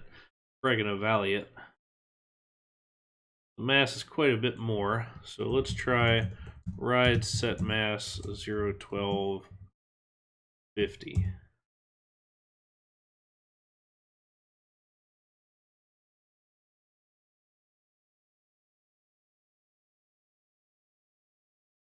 That looks to be about the same speed that we were hitting before, 19. So it looks like 50 is about our default. I'm sure this is somewhere on the OpenRCT GitHub or something, but I don't know.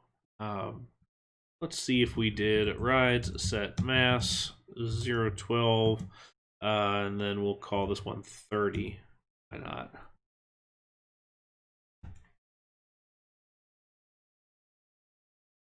Let's see if that makes a difference. Oop.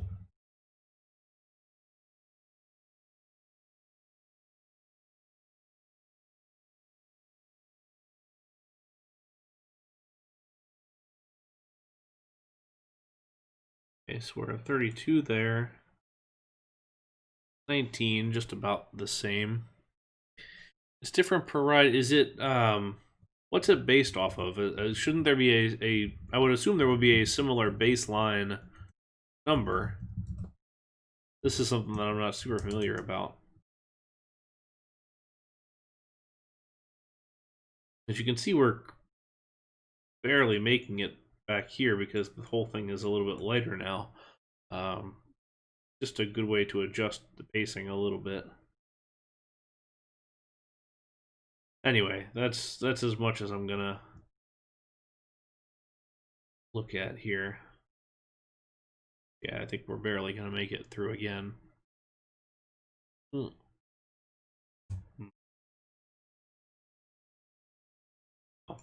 Anyway, that's a little bit of a shame that it's so different, but that's fine.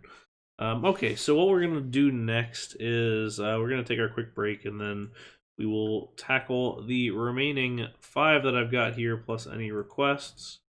The Intamin Catapult Coaster, I think, is going to be something of a disaster, just because I'm going to try and build it with a couple of different pieces to make it do interesting things. So we'll see if it actually works or not, and what we have to deal with there. But anyway, since we've been going for an hour and a half, get up, stretch, go get a drink of water, go get a snack, do something. Let us turn on our little fancy music here, not test. We're gonna run it with our techno music. And actually, you know what? No, we're gonna be doing. All right, what music? First one I see in chat, I'll pick.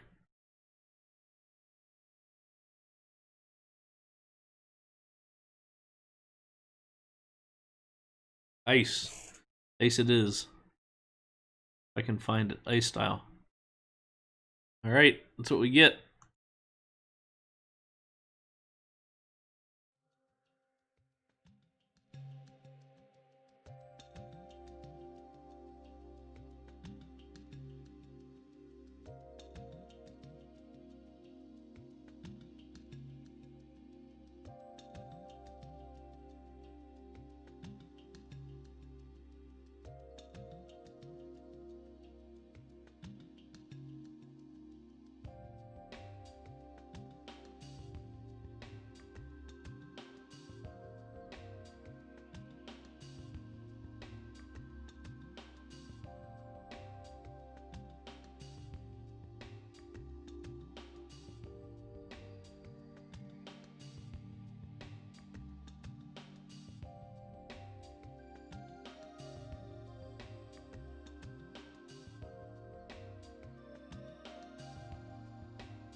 Alright, we're back. Hopefully you could hear the music. Hopefully. I realized after you said that I had turned it down, and that was why. Down. Well, actually, I just close the ride, so that's the easier way to do it. Okay. Back to the database. So as we tackle our second half of coasters here, we're going to get away from Intamin for a little while and from B&M and do some more of the, I guess, unique ones. Maurer, when they introduced their X car, Maurer, I always say Maurer, which I know is wrong. You got to pronounce the R a little bit, but Maurer made their X car coaster with the Sky Loop at Skyline Park, and had some pretty good success with that. And then they also made a couple of launched varieties, big and small. So they have their little small ones like you could see at Duinrell, I guess. And there's a couple other ones. Happy Valley Wuhan has one of those. But then there's this guy, which is a much larger one. This is at Roman Park in China, which is something similar to Lotte World in South Korea. But a pretty cool, compact little layout here with a loop, helix that threads the loop, and then this corkscrew that goes through the station and through some rockwork and some other stuff. One of the cool things here is that the ride uses the launch track for both braking and for the launch.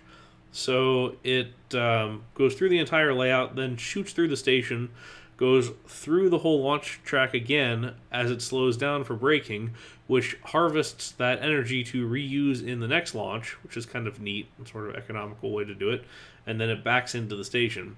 Lower capacity, but a pretty interesting overall design. Theoretically, you could do a sliding station, I suppose, and up that capacity a little bit, but these are generally not quite set up for that kind of a thing.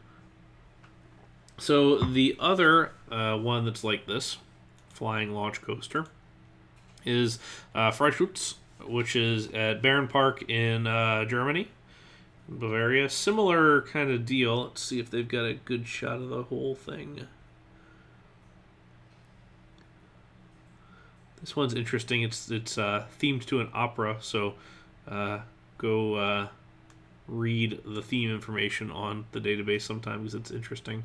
But this also has some kind of similar elements. Also a shorter train, just the 2-car here, but has a number of rolls and things like that. So we're going to build the one like Roman U Park, and we're going to do the inverted top hat, which you can see here. So let's get back into it. So thankfully, Space K has indeed made a X-Train coaster. So we're going to use this one with a 5-car train, which gives us a little bit of momentum to work with. We're going to use the Limb coaster, the Premier track, because this is the one that's probably the closest and gives us the most variety of options for our layout as we go forward.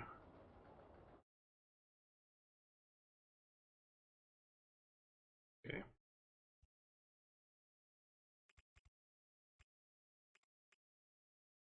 We don't get a booster on this one, but we can use the chain lift, which we will. Actually, what we're going to do is kind of use the station launch for now.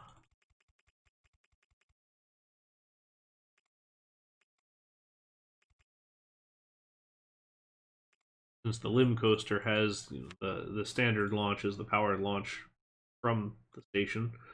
This one has passing station, which you can do, but we're not going to do that. We'll just do without passing station. Call it, say, 40 some miles an hour now. Okay.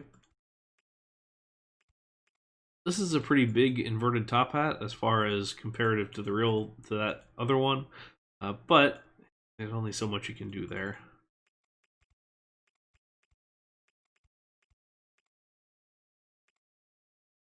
get our train coaster.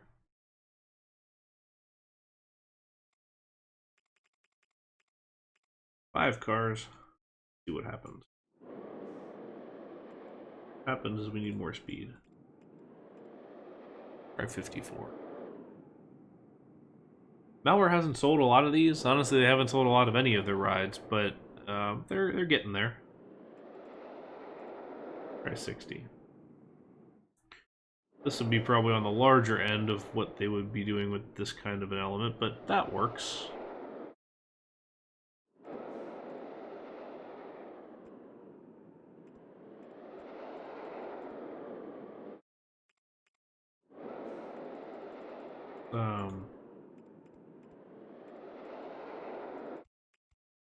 Up in a little bit of a corner here.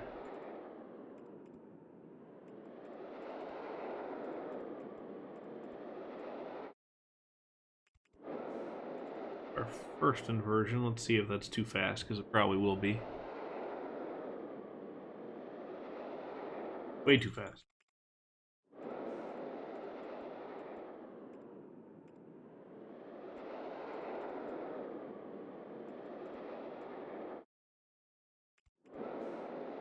Try that instead.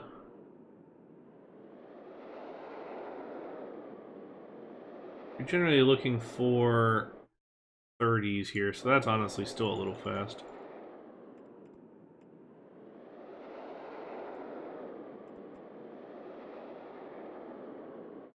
That'll work. Corkscrews in this game are unfortunately far too small for kind of what we're doing with a lot of this kind of work, but it's what we have to deal with, so it's what we're going to build with.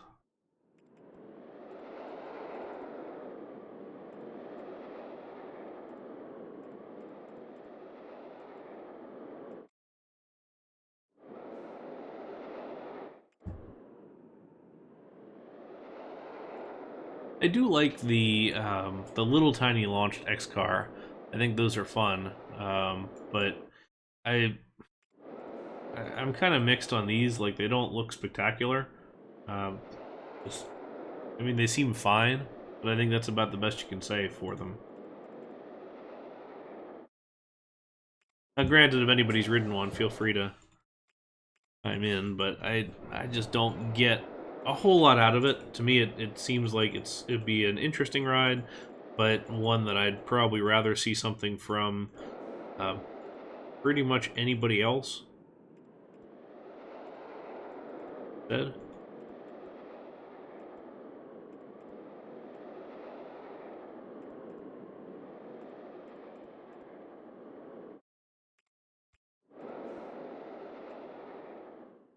We're just trying to keep this compact and do pretty tight elements. Trying to work a loop into here, but haven't just yet, and I don't quite want it there.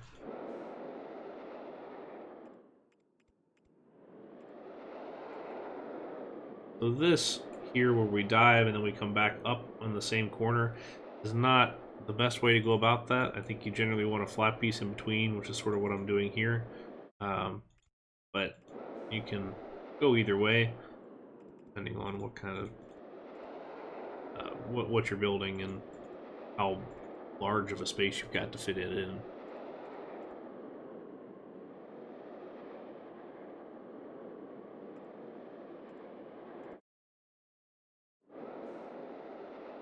And, like the real thing, we're just not going to put a brake run on this.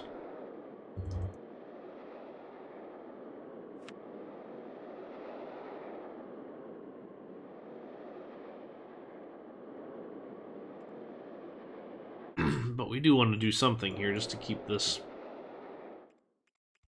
going.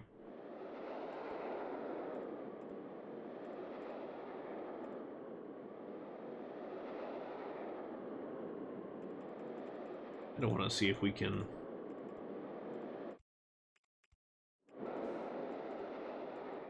one of the things the Maurers are known for, at least as far as their elements go, is pretty extreme hills. pretty extreme designs. We can cross. That would have been too lucky, I think, to be able to get across and then back under the other one.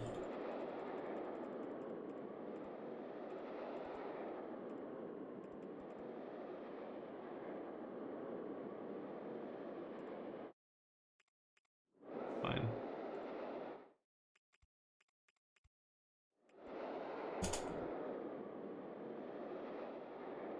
It's a relatively short coaster. Overall, you don't want too much in there, and honestly, we can probably get away with going this other direction instead, just to kind of take it home. 2, 3, 4, 5, 6, 7, 8. So we could, theoretically, if we wanted to, just bring it home like this. I'm not totally thrilled with that, though. I feel like there could be something else.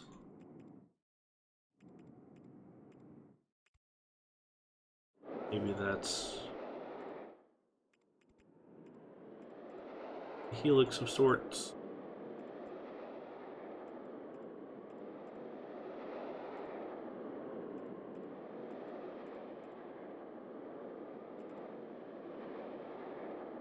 That actually, like, I don't like to zero clearance track across very often, but if it looks like it's got the clearance in all 4 angles, then I'm kind of more okay with it. But that can be something that other people disagree with. Is fair.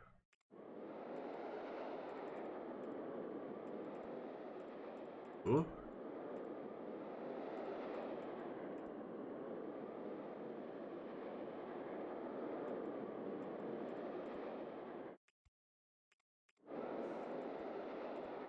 This instead.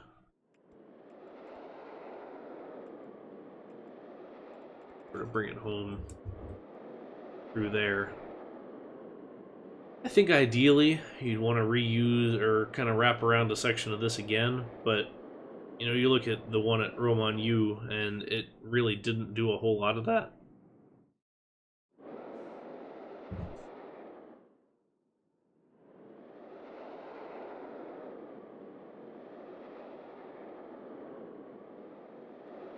So, either way. Yeah, I kind of want to... I kind of want to go back and mess with that crossing again, because I think it could have been really interesting.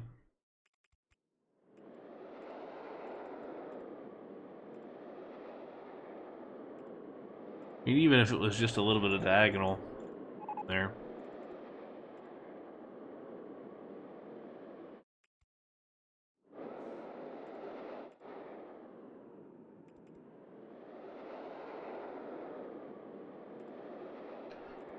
Let's... Which, hi, by the way, thanks for coming out. I don't think you commented yet.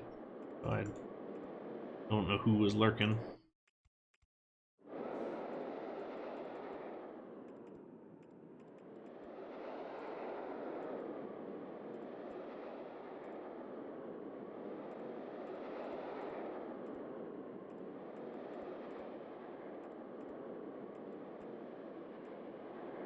A little bit too close. Yeah, that's gonna go right through the track. I recognized your alt name that you use for any.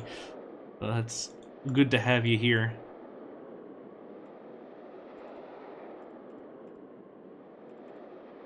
Try this. Honestly, that may not work too bad in the end.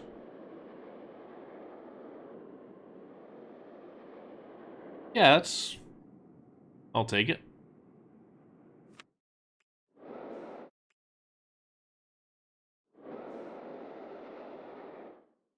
So a couple different things as far as the launch goes. You could easily transition this over to Giga Twister and put the booster tracks in there, or you could do the chain lift. Either one. I would suggest not using the powered station launch. In my opinion, the only reason you would ever use the powered launch like this would be for something like a standing start high acceleration coaster like an S&S Air Launch coaster, for example.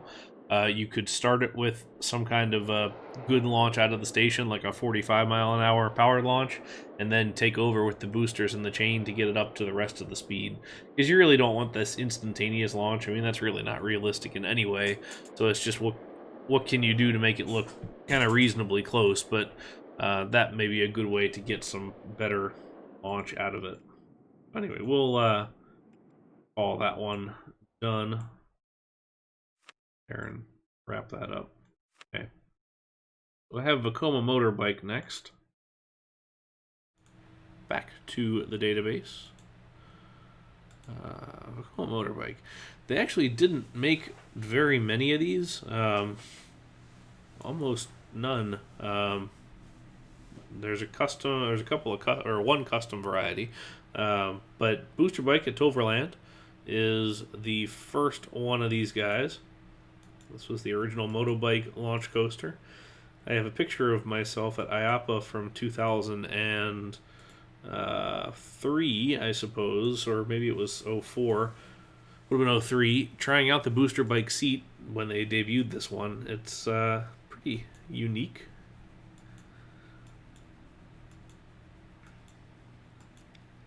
So it's got a catapult launch, so it's a hydraulic launch, so 0 to 46 in 3 seconds, kind of a slow launch, and then it's really turn-based with a couple of airtime hills at the end, and that's it.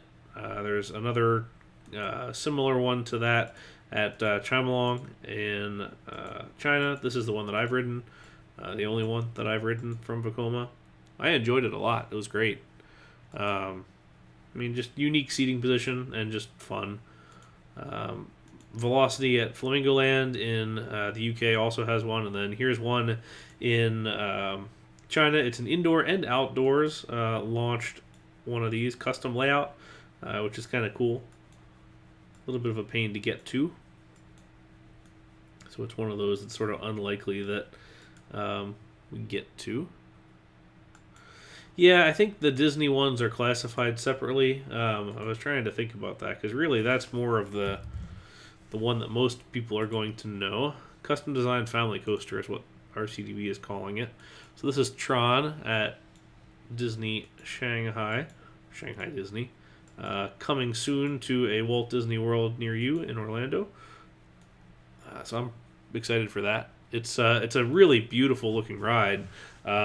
The layout itself is short, really short, and it's filled with a whole bunch of blocks. So you really don't ever get going super much. But man, if it's really just the visuals of the whole thing. If you don't mind being spoiled as far as layout and things like that goes, look up a point of view video on YouTube. There's plenty of them out there, and it's just really, really incredible the amount of detail they put into the lighting design and just the overall look of the ride. So totally cool. Definitely worth checking out. So I am very excited to have this in my backyard here come next year, theoretically. So let's go back and build a more traditional one. So we're going to build one that's similar to Booster Bike, for example. 8-car train. This one runs a single train, but you can run more than that. So we are gonna run. I think we'll run 2 trains just to do that. So let's go back to the. So we're gonna use the limb again. We'll use we'll hit the Schwarzkopf instead.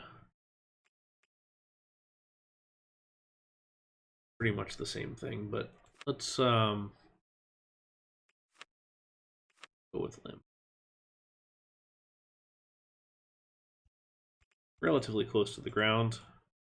We do want an 8-car train. The motorbike coaster is something that Space K had built, motorcycle launch coaster.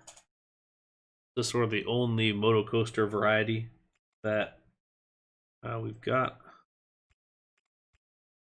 Then this is going to go to a hold point right here.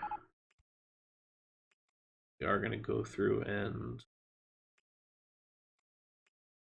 get rid of that. I'm going to call it continuous circuit mode. Then we'll change this real quick to Giga. And put our boosters in here at, well, at 44. Let's see what that looks like. Maybe a little bit too fast.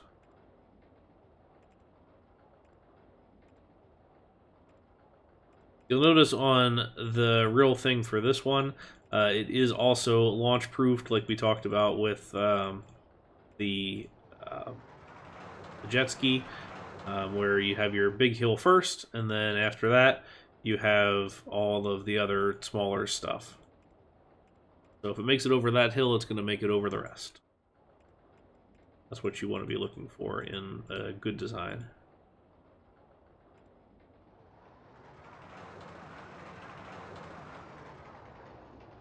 Just barely over that. Under, what's our next speed? So 54. I really do wish, too, that when the, I don't know if this is a new save format thing or what, that we can get a little more gradation between the values. Because 10 miles an hour is a big difference.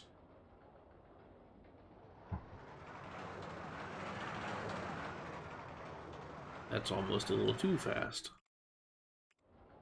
Knock 2 of those down.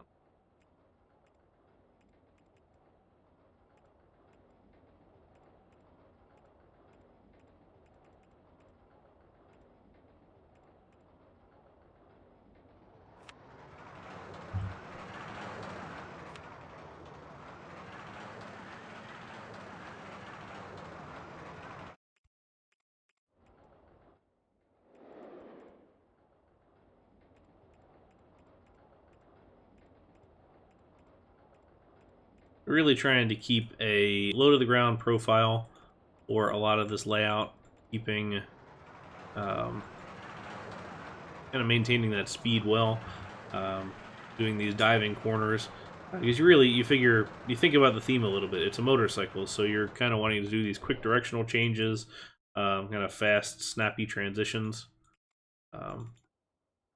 We can always come off a little bit here and give that. I'm always on the fence on doing this kind of an element.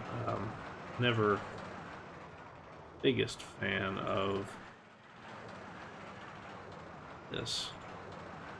I know Intamin uses it a lot. A little bit quick as far as a directional change goes in my eyes, but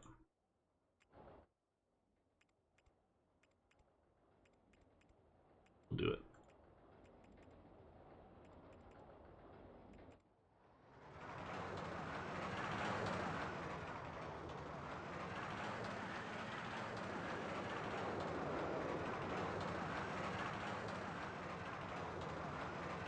But I am a big fan of these coasters. I think they're super fun, really kind of unique enough. They do something different. So that's really what this ride has going for it that other ones don't. It's a hydraulic launch, so it is a cable. Cable pulled on a drum.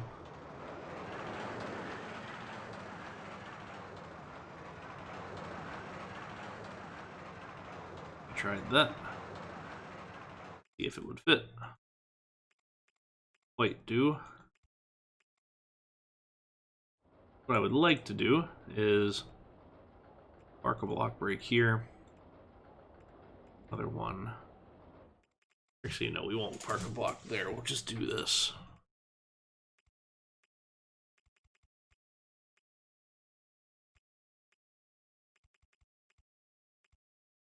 And test here.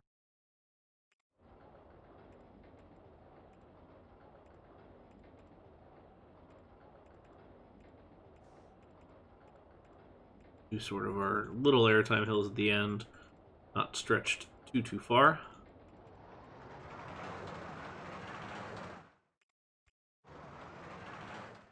This is the characteristic of Toverlands plus some of the others at go a little bit wider. The other one at Flamingo Land are doing this kind of similar look. Really smoothing it out. We really probably don't have the speed to necessitate stretching this hill as much as we're doing, but I'm going to suggest it just because you want this to feel of a nice and smooth element.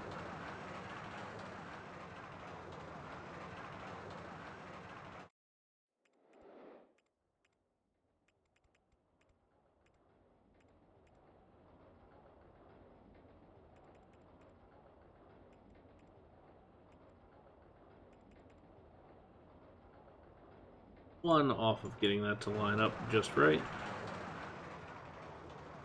means that goes away. This hill's going to be quicker.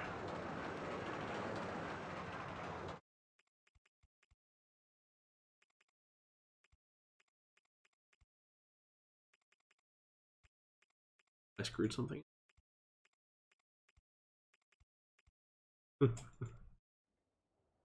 Oops.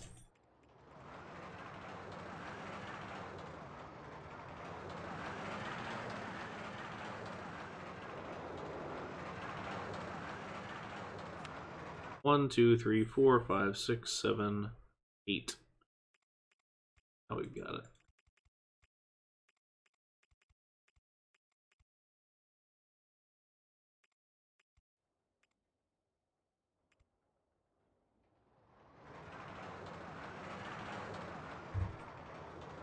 Things here.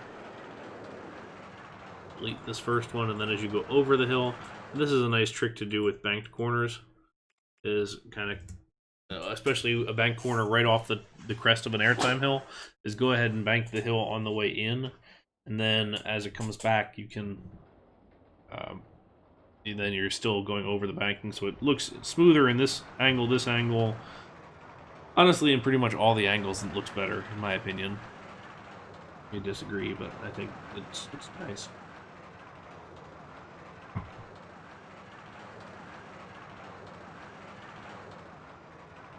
Good speed on those airtime hills at the end. I think that's not too bad. So if you were paying attention when I talked about consistency earlier, you can see that I am not consistent here because I have a flat bit here and a flat bit here, but none here and none here. So we're going to fix that because I want to make sure that I'm consistent, because it's just going to look weird. And I think you may not even pick up on it, but I think you might subconsciously just a little bit say, it's just something feels a little bit weird about how that's looking.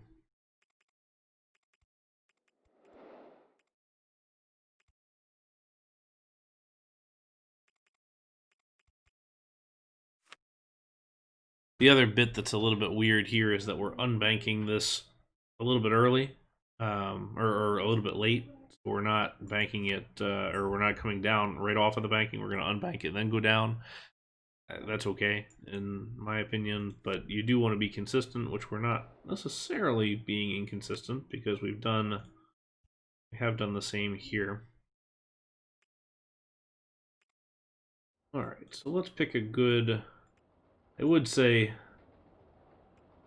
kind of make your booster bike green. And honestly, this is one of the few instances where this green works, in my opinion. I really don't like this color green in the game. It's a little too saturated, looks a little bit rough. So something to consider.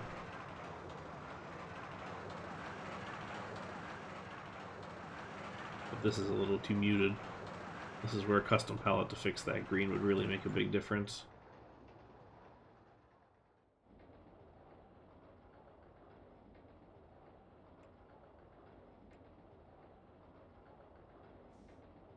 And then we can call this a 2-train operation. Oop. There we go. And then we'd put in something different for the launch. Probably mini coaster, I guess, is going to look the best. May not quite line up just right. And it certainly does not. One of our challenges there. Oh, that's interesting. We'll get the benefit of using element. Let's go back.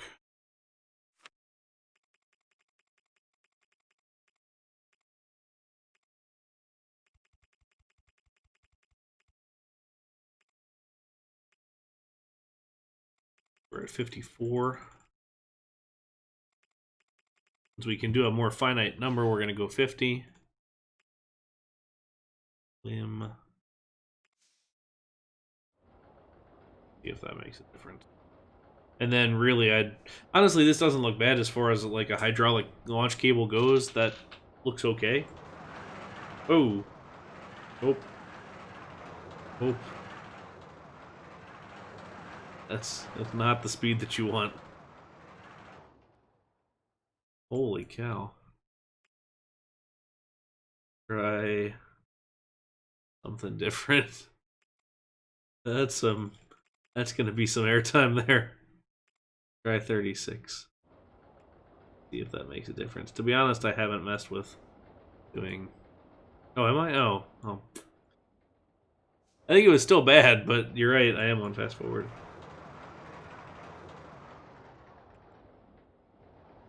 Okay, so it wasn't that bad.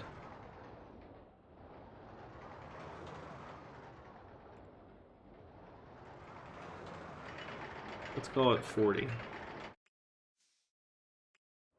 Try that. I actually do that a lot, where I accidentally leave it on fast forward, because I play pretty often when I'm doing coasters and stuff on fast forward, or I just accidentally push the button.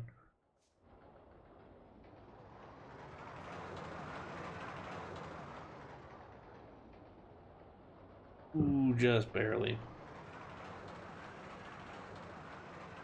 Try this one more time. 45. Maybe it wasn't that bad after all.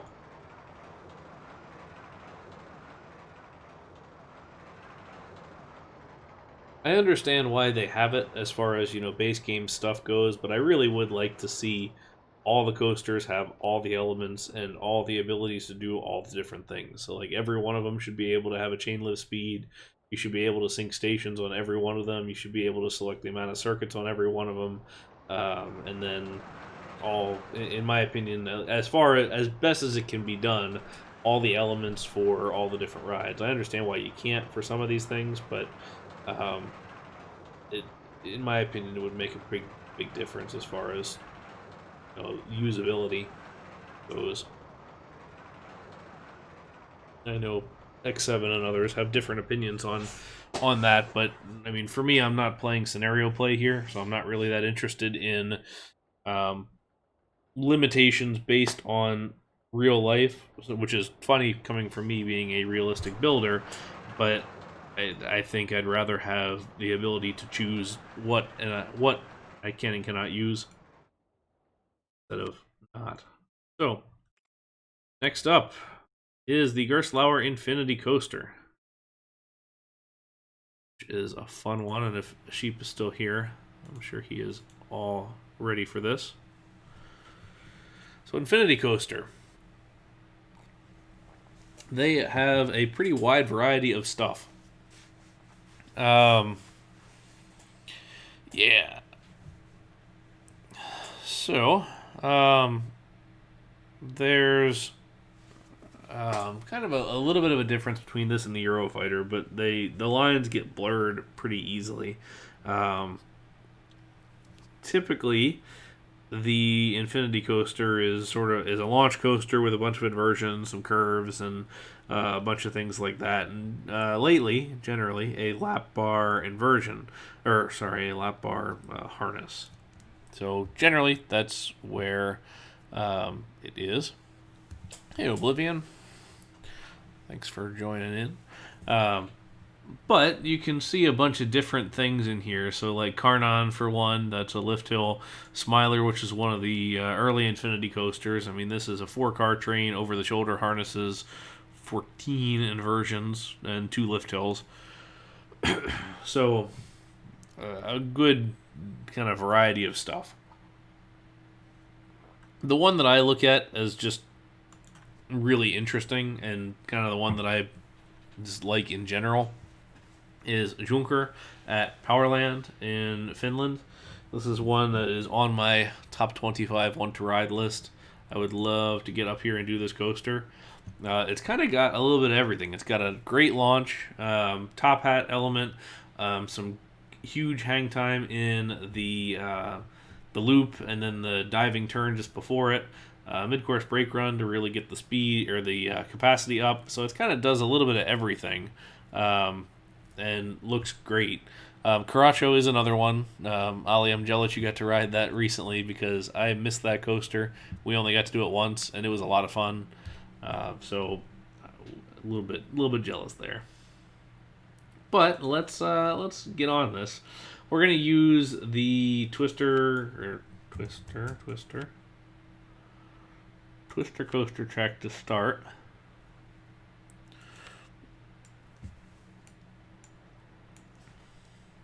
And the reason we're using Twister coaster is really just because it can do the inversions.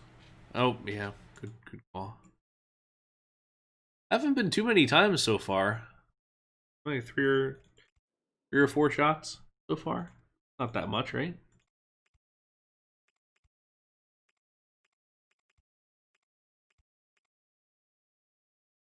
So actually, you can do a lot of just interesting stuff with this. First of all, we're going to go real short, and I'm going to use the Tower Speed Coaster trains. And for some reason, and I don't know what the reason is on here, I can only get them down to 3 cars. So I've gotten them to 0 before, and I'm not quite sure what's going on with it. But it's showing 3 cars. You want to do 2, but we're gonna be stuck with 3. Where we begin.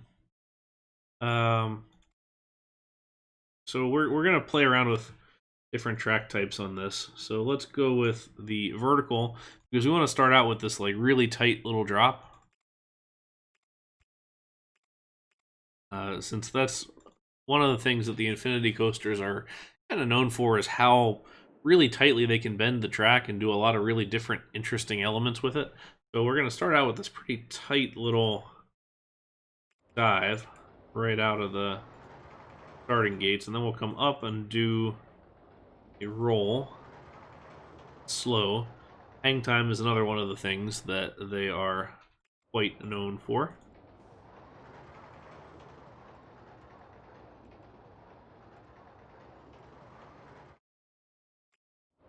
Up and hit this as the start of our launch.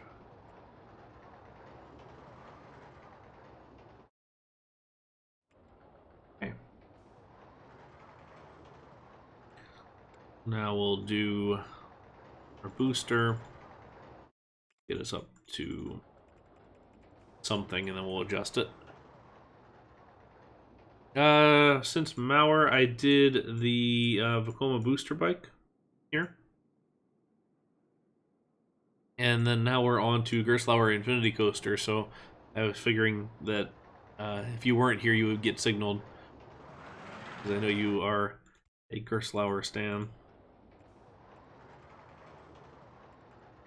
Right. Not that. Change back to Twister.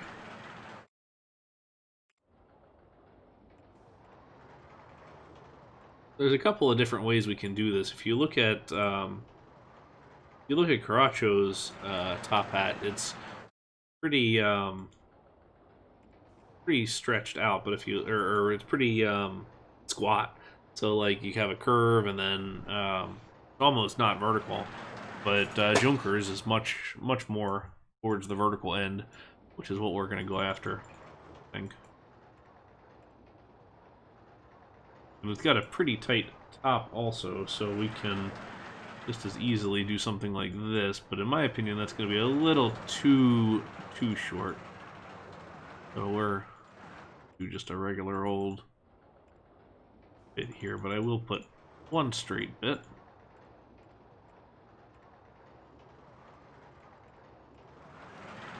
These are becoming more and more popular, which I'm glad about, because I do think Gerschlower is doing a lot of really cool stuff right now with rides.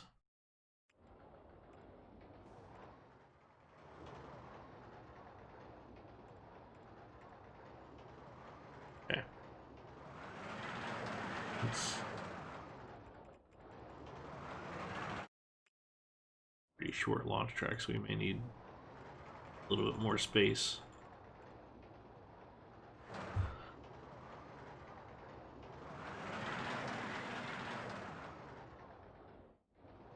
Let's see what that was getting up to.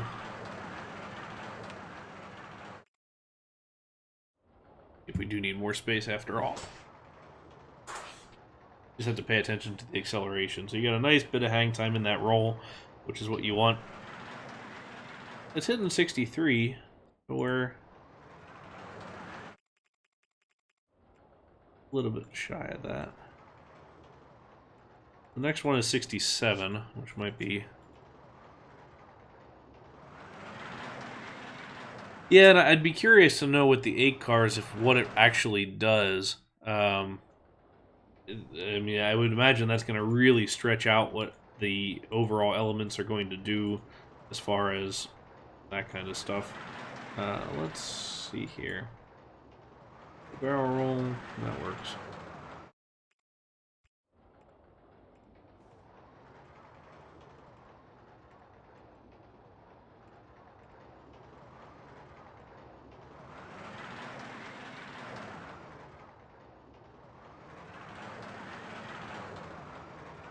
Yeah, I think that's really what it would end up coming down to, is something a little more traditional as far as that goes.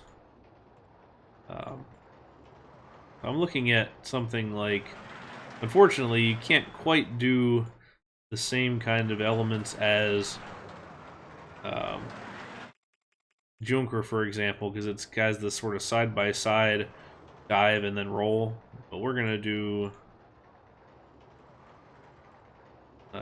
this kind of a thing. Yeah, the finish loop.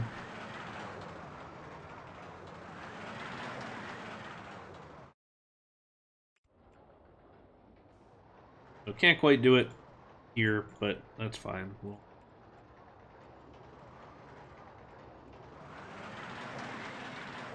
go without.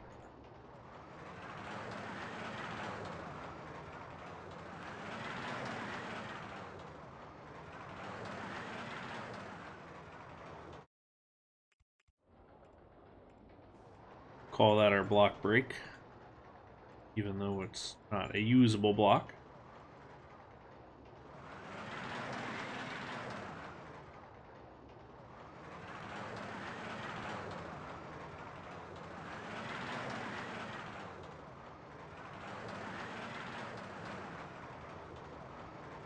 So as far as ride-wise goes to the Big Dipper, I've never done one. I would like to, but it is cheaper, for one. Mock rides are pretty expensive.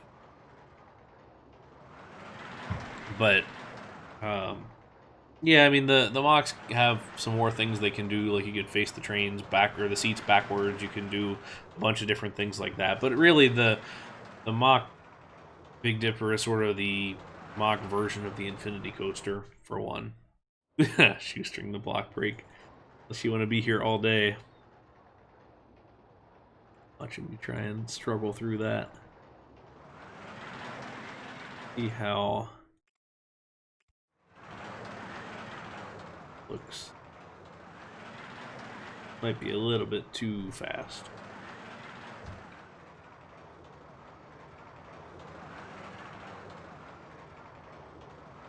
Actually, not bad at all. Bumper car mode. Traditional in You know, as far as layout goes, maybe. No.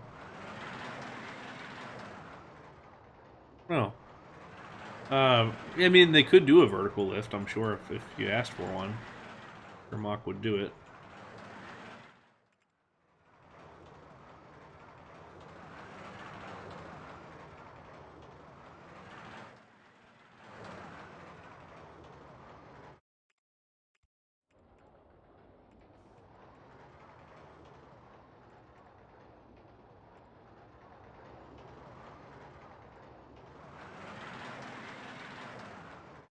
Getting a little bit messy here with our underground, which is never a great thing.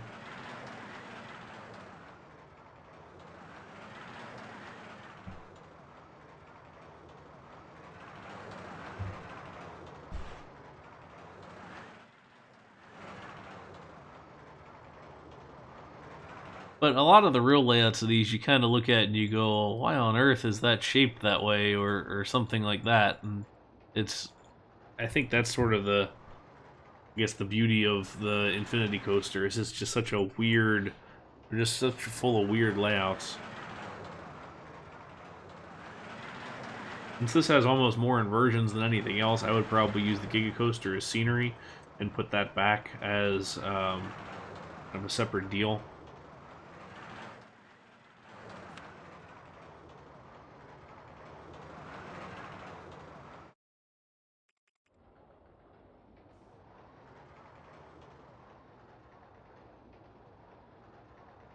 But we do want to get a couple of our interesting crossovers here.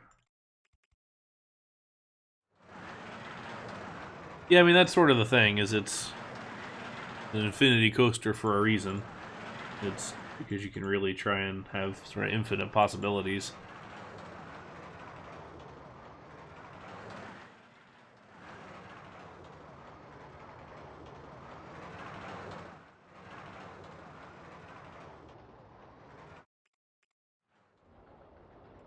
Slow there, but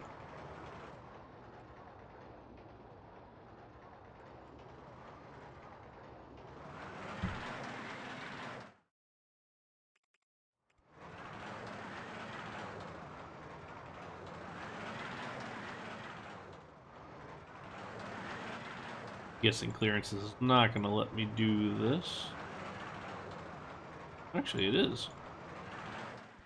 I'll take it.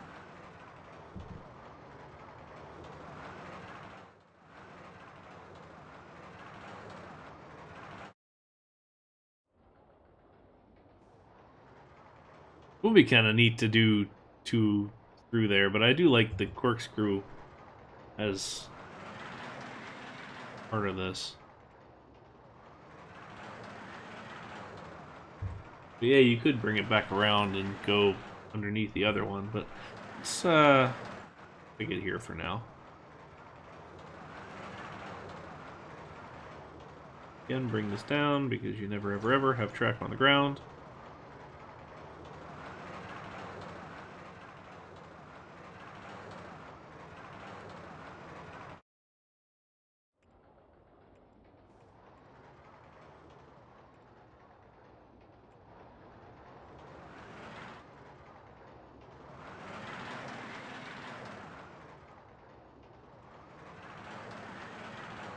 Trying to think through the best way to finish this off now.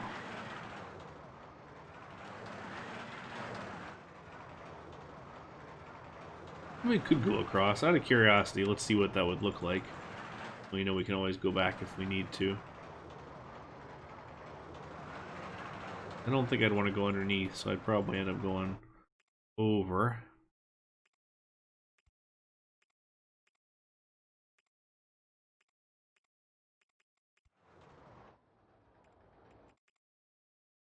I don't hate that. Hate that at all.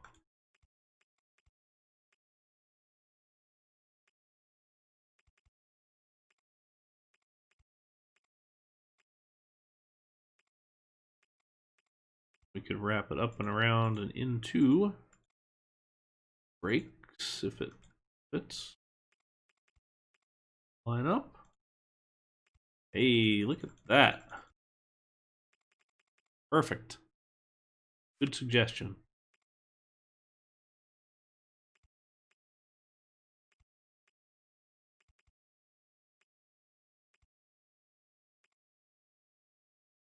Yeah, so unfortunately, we can't do the blocks unless you feel like shoestringing that, which more power to you if you go that direction.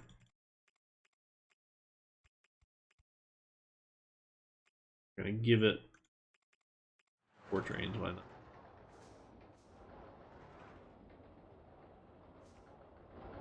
Maybe not. Give it 3 trains.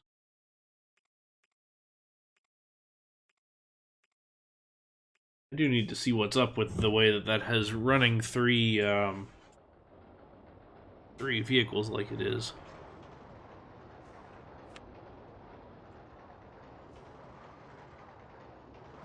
We are running blocks. I mean, as far as the end goes, I wasn't actually paying much attention to what I was doing there, so that's probably part of the reason. That's a little bit fast, actually. Let's see how this finishes, because I might slow this down. I want to see how this diagonal bend goes. 27, 21.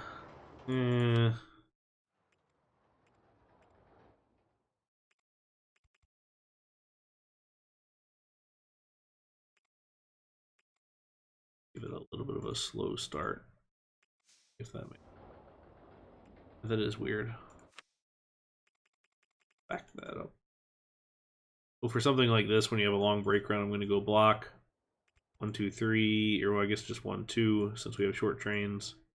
Another block, 2, another block, 2, which weirdly, and I see it's because this sticks out the back end here. That's why. So to fix that, we just need straight bit here. So it'd stick out just enough that it counted into that next block, so it was occupying 2 sections.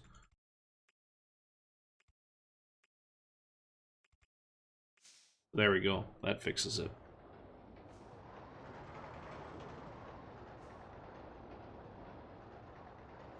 But yeah, you could do the nice diagonal mid-course brake run if you really wanted to get creative about it, but we're happy without, and we can just leave it at this.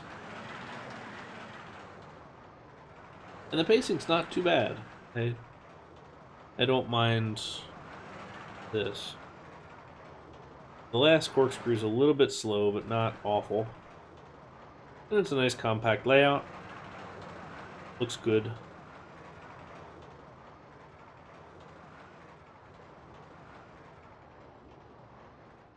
To be honest, I probably wouldn't cut the mid-course brake run as far as speed goes very much. This would probably break the rule of can the coaster finish if it stops on the mid-course brake run. Just that last corkscrew may be a little bit slow. But the big thing with these kind of rides is you need to be able to answer the question of can your coaster make it the entire way around if it were to stop on any of the blocks in your ride. If the answer is no, you need to redesign the ride, because that's what the point of the block is in case the ride gets stopped for whatever reason there, from a hold up, a slow loading time, or something else. You've got to be able to make it work, and if you can't do that, then that's not good. Okay. Done. Alright, so now Premiere. Let's jump back over. So before we go on this, just looking at some of these, I know we didn't really look at Junker, which let's pull that one up. Oh, that's not Junker. We didn't look at Caracho.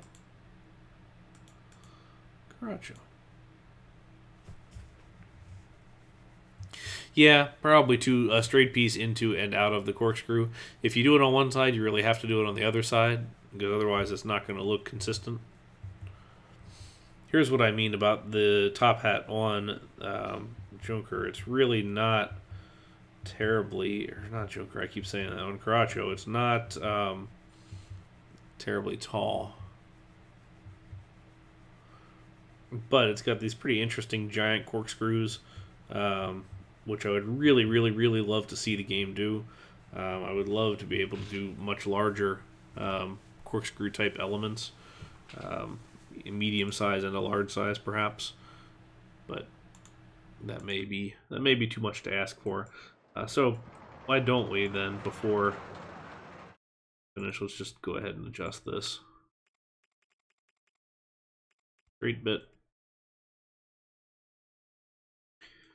The reason we put straight sections in is really just to smooth it out a little bit. Honestly, this could probably go without.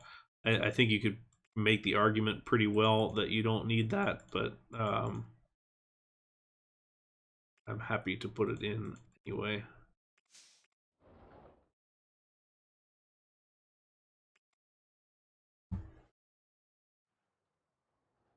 Yeah, you can do giant corkscrews with track merging. It just looks really bad.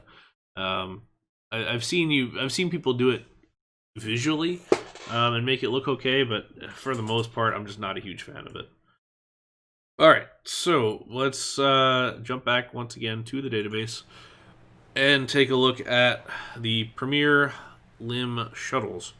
So there's only 3 of this particular kind. There's another LSM variety also. But Mr. Freeze Reverse Blast is our ride of choice. Let's see if St. Louis has any better pictures. Oops. So Premier you can thank for basically inventing modern launch coasters. They were the first ones to take linear induction motor technology and apply it across a large, fast coaster. So Flight of Fear, indoors at Kings Island and Kings Dominion, those were the first limb coasters in 1995, and they won a big award for it. For being like the first crazy fast launch coasters, and I mean it really revolutionized the industry. I mean, you kind of think of Premier as almost a second tier manufacturer right now as far as just ubiquity in the market goes, but they were really leading the way as far as launch coasters go back in the mid 90s. So they made a couple of shuttles, which I think are pretty interesting. I'm not going to make a limb bowl like Mr. Free or Flight of Fear or the other 2 outdoor ones at the Six Flags Parks, Poltergeist and Joker's Jinx. Earlier, Tim linked his Warlock project in the chat, so scroll up and take a look at that one. It's definitely worth doing. But so we're going to look at something like Mr. Freeze here. This is one of those things that also can get a great shoestring if you really feel adventurous to do something like that. So you can have a nice little boost at the top to launch this even further. One of the things that the parks had recently done, so Mr. Freeze is at Six Flags Over Texas and Six Flags St. Louis. One of the things that they had recently done was reverse the trains. Put them in the opposite direction. And I say recently, it's been like 5 years, but this was a big deal when it happened because this was one of the first like big, fast backwards launches. It was pretty interesting overall. So I would say that you generally want you're going to want boosters on this, which we don't really have here. This is another one that you could pretty easily shoestring to, well, I say pretty easily, but the shoestring might be a little complicated. To launch it and then slow it down again could be a bit of a challenge, but worth giving a try. Hey, Lon, welcome back. But we're just going to use the standard launch track here, and we're going to use the powered launch mode, which is standard for this kind of ride. So it's just for the purposes of this. If you want to get more complicated with it, you can. You can take this in a whole deeper. Oh shoot, you're right. Wow, that one went a long time before anybody caught it.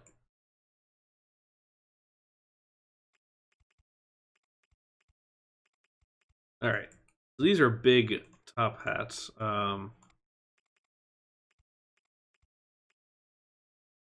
Quarter loop. See how far we're gonna. Oop. Forget we have our 31 trains we got to get rid of, and we want to get down to 6 cars. Okay. We are gonna have to speed that up just a little bit, just because it's not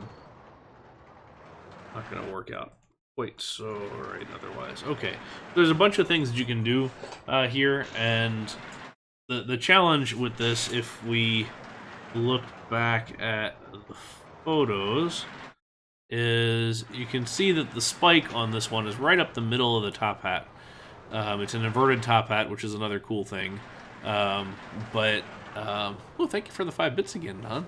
I appreciate that. So it's right up the center, but you can't do that in the game since it's 3 pieces and 3 pieces. So it's like, all right, you can kind of pick and choose which side you want to go to, and then go from there. So let's go back. Left is in diagonal left. Yeah, I think that's pretty. Not that way. Way. So this is going to be pretty much the best way to do it. You can't put a flat piece in the top hat because it's upside down. So that's not something you can do with at least the current setup. See what our speed is over that. Probably bring that down just a little bit.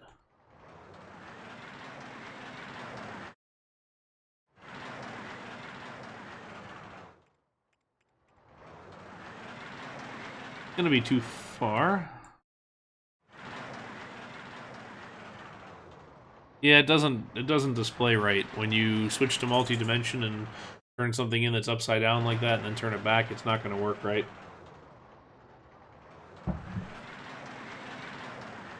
Unfortunately, that is a limitation of what you can do with that kind of. Okay, so we can do this a little bit, which is not my favorite, but so it goes.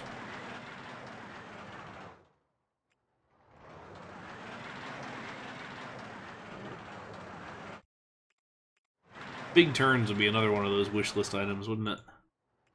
And then right now we're just going this really long, stretched front piece right here, but okay. Too high for support. So we're gonna see support limits. We can do this. So the real one, once we get to that height, has a good boost right at the top, and then it'll push it up at just a little bit higher speed.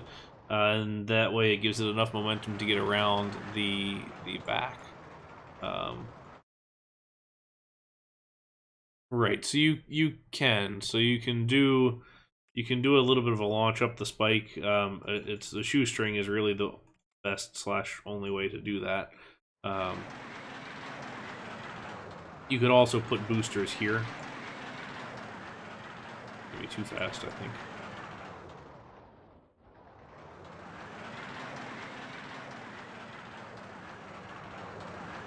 Chain lift you can't, because chain lift would be a it would come back down and it would just push it back up again. So unless you did some other fun stuff with that. What we'll do, let's go ahead and switch this to Giga Coaster. That way we can do a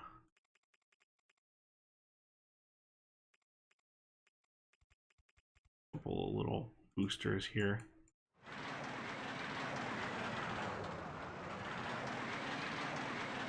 This is how I've seen it done before in parks, which is not a bad idea.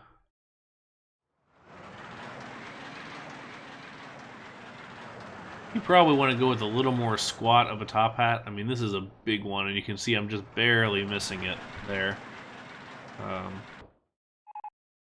Whoop.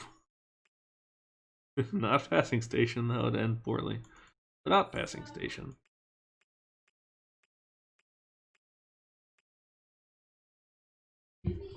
Okay, so this is the best way that we're gonna go about this.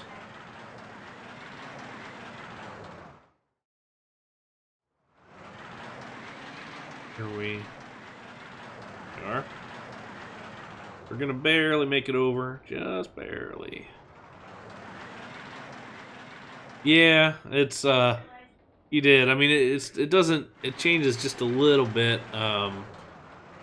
and we're launching too fast, and other fun things. Actually, if we could probably back that launch up now because we're giving ourselves some space here. So it's not a bad way to do the overbank. There's been a bunch of people who have done this before in realistic parks. Yeah, it's not in RCT. This is one that does not translate super well because it's one of those things that it can't work in the 8 directions that we're given in the game. So you kind of just have to make the best of it, or just do something different, which is kind of why I advocate not doing straight recreations of things terribly often. I would say you'd sooner go do interesting, some like inspired by kind of things than you would like this. So it's not too bad, and it's just playing with the elements to get it right. I think really where this one is going to be interesting in somebody's park someday is doing a shoestring of it and making it interesting. I've already played with that a while ago, I mean years and years ago, but I think it could be pretty interesting. Because one of the bits that you want to make sure you keep is that top hat and the spike are the same support structure, so that's money saving. So that's why they have it like that. So it would really be a matter of how do you make the rest of it go? And I think, Zara, that's the best suggestion, is some kind of like a knot where you come across, go over, and then come back down. But, I mean, there's a lot you can do. We'll turn limb back on just so you can kind of see what the overall looks like there. One coaster that if you're not if you're not too familiar with some of the earlier Premier coasters, you might be interested in this one, which is sort of a famous flop, I suppose. Was Batman and Robin the Chiller, which is that great adventure in New Jersey. Was 2 Premier launch limb coasters side by side. Huge power draw, massively expensive, but one of them had a inverted top hat, and one of them had a giant cobra roll. And they both, if they got launched at the same time, it was pretty impressive. And then had 2 rolls, one on each side, an incline spike that pushed it the rest of the way up. Which, by the way, if you do this as a push, then you could use the Twister Coaster's launched lift hill option. But yeah, so this is a pretty cool one. It didn't last very long. They went in and modified it, took out the rolls. Then they took it out entirely. It went down to South America, where it sat for a little while, and then was scrapped, unfortunately. But I did not see the scripting engine announcement. That sounds beyond me, but it's interesting. I would be curious as to what uses that will eventually have. But yeah, this was a shame to see this one go because it was such a kind of cool looking ride, pretty big, pretty massive looking coaster here, and super cool. Would love to see it.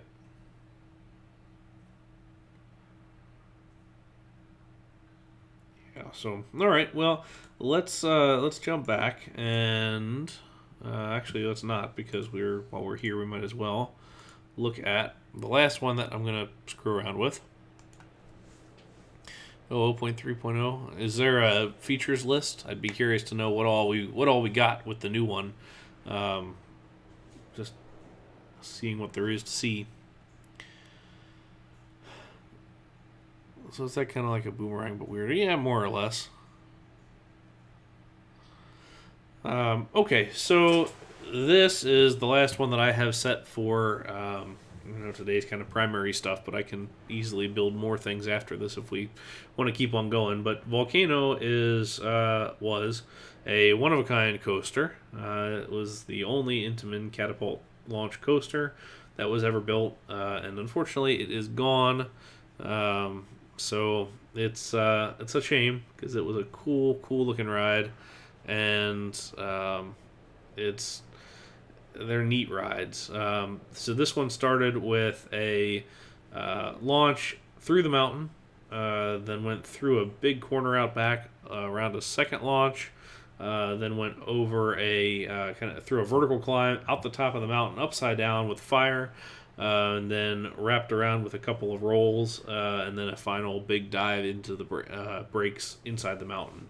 It's a little bit short, I would say, a little bit anticlimactic maybe, but it was pretty cool, pretty impressive looking ride. But unfortunately, it was taken down the other year for some structural issues that they had. But we're gonna use the B&M track for this. I've actually never really tried this before, so I'm not quite sure what all we can and can't do. But we'll be fine. This was one of those rides that had a whole host of troubles when it first opened, and it's part of the reason why it didn't last very long. It's a shame because it's a cool coaster.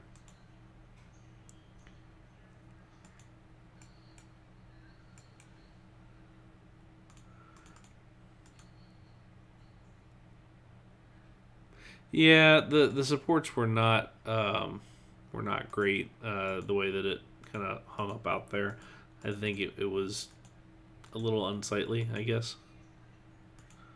Oh. And Hydra, you just got here and you're already calling the shots.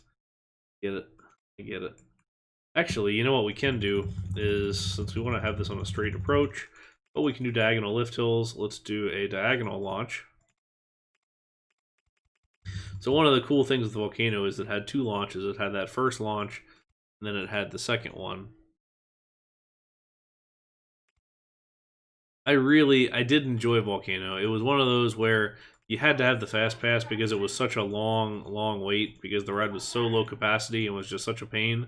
And but it was still interesting overall. All right, so let's see what we can do here and see if there's a good way to do this, because I don't know the best way is. We're going to use the compact inverted coaster, which is going to have 8 rows.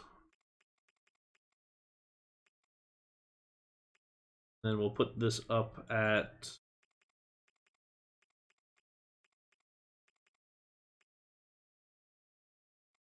55. Stretch this just a little bit more because this was a wide corner.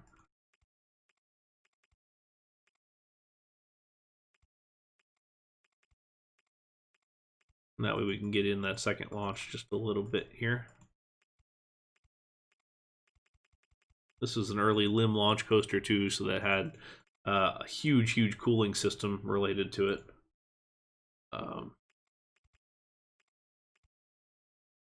Guess what I don't know, I've never really tried with this, is turning. I turn this around.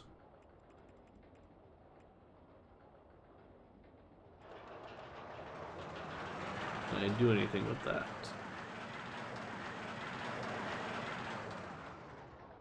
Actually, I can. That's cool.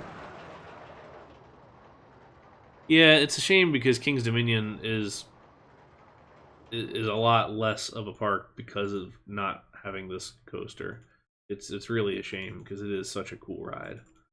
I understand why they had to take it out, but it's a shame.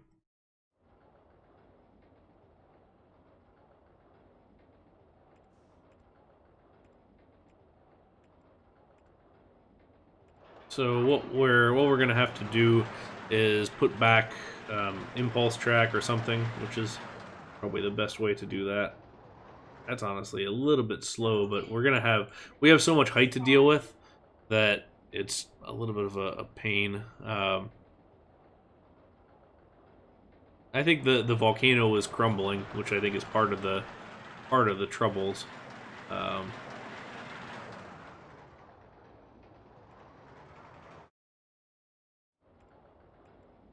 It would have been neat to see this repurposed just because it had been through so much over the years.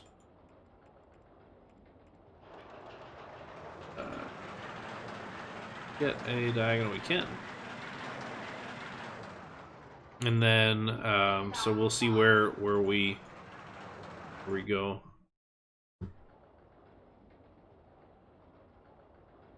Okay.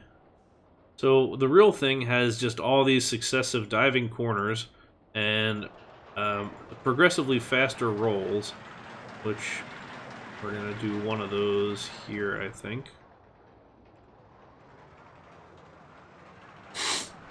I mean, I think it was always somewhat of a debate, but I in my opinion, Busch Gardens Williamsburg was always better than King's Dominion, just as far as overall feel goes. I mean, if you're going purely rideless to rideless, then yeah, I think you can make the argument. But it's as far as park overall goes, I mean, there was never a doubt in my opinion that Busch Williamsburg was better. Not just because I'm biased. All right, so I don't really want to go up into the cobra or into a roll like that, since it was sort of a continuous diving thing with a lot of these elements. Put a space in there just to give it a little bit of room. But yeah, I mean, Williamsburg, and especially once they open, Pantheon is going to be a huge hit, which is kind of a shame for just King's Dominion, is that they're rushing in some ride or one of those S&S free spins, which is just not going to be a great ride because those rides in general just aren't very good, which is a shame because they could very easily get something much better.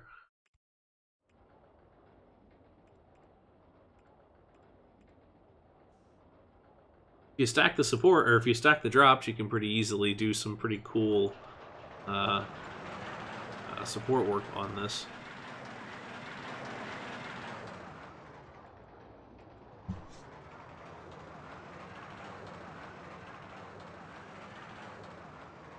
I mean, Sheep, I think that's in general just largely Six Flags, but also, you know, Paramount or Cedar Fair having taken over from Paramount. I mean, you look at how they devolved over time. I mean, the original Six Flags parks were very well themed, and I mean, even the time that I spent at college in Atlanta, I kind of visibly watched Six Flags Over Georgia get sanitized of all of its theming. From having the British section of the park get the Georgia Cyclone in 1990, having the British restaurant re-themed into a Johnny Rockets. It's stuff like that I find just disappointing as far as theme park stuff goes overall. It's just kind of a shame. But yeah, it's, you know, you can't win them all, and really what won out was cheap theming or no theming at all, and just kind of disappointing overall presentation. But I think Cedar Fair is bringing back some of that theming, and I do appreciate that things like Copperhead Strike and some of those guys are doing a much better job now as far as overall look goes.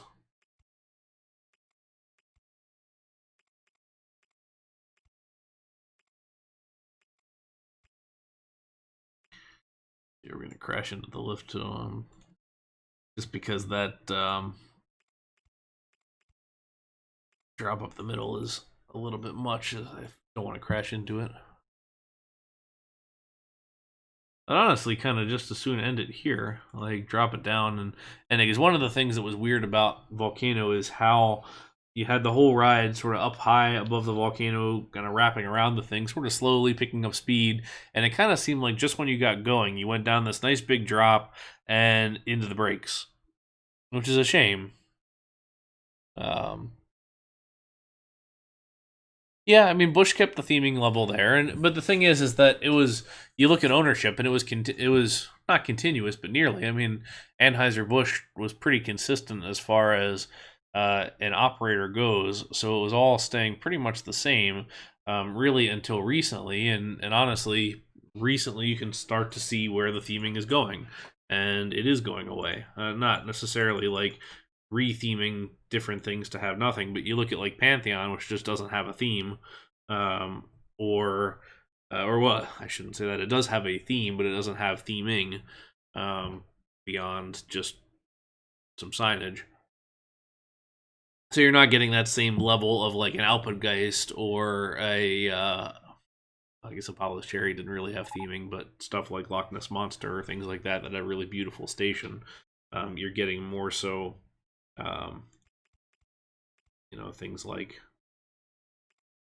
just more off the shelf type things. I mean, I look at my Icebreaker; it's the same deal.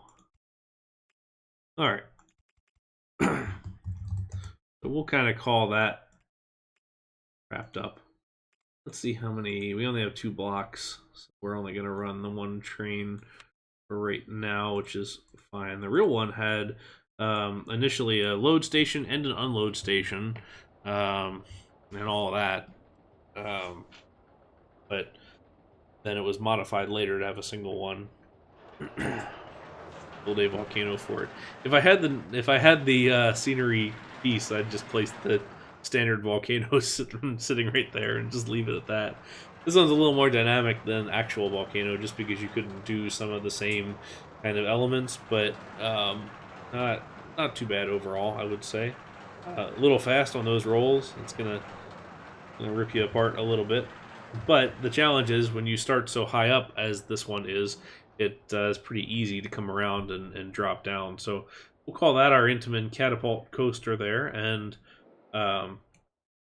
that's actually going to do it for the standard stuff. But we can talk coasters. Is there a coaster that you guys would like to see, sort of those 90s to 2000s launch coasters? I do want to do a stream at some point here where I'm doing the modern launch coasters, so the Pantheons of the world, Icebreaker, the Vekoma, newer launch things like Formula One, Energylandia, and the Firestorm and things like that. But trying to kind of think back through, and then I guess mock launch coasters, say like Copperhead Strike, things like that. But if there's any particular ones you'd like to see, I haven't been super impressed with some of these layouts, but some of them are better than others. A lot of them really come together once you get the right track style and everything else. It just feels right because it looks better. See, the challenge with the spaghetti bowl is that it's a variation on something that's already pretty well perfected. Tim, I did do the Vekoma motorbike right here. I got that one. But we can do something sort of like the Vekoma bowls, I suppose, and just kind of see where it goes. I'm not certain it's going to look ideal, but we can give it a try. Let's go take a look at our reference though. I'm not doing a launch wood coaster because they don't exist, or at least non-hybrid varieties. Although I will say Gravity Group and GCI will both do a launch coaster if you buy one. So perhaps someday we will have an actual launched wooden coaster, which would be pretty interesting, I would say. Oh, those are Zamperla. Those moto-bikes, which I actually did try and build one of those layouts at some point, but man, it was a pain to do it correctly. I never got the compact nature of that layout, but I may try at some point. All right.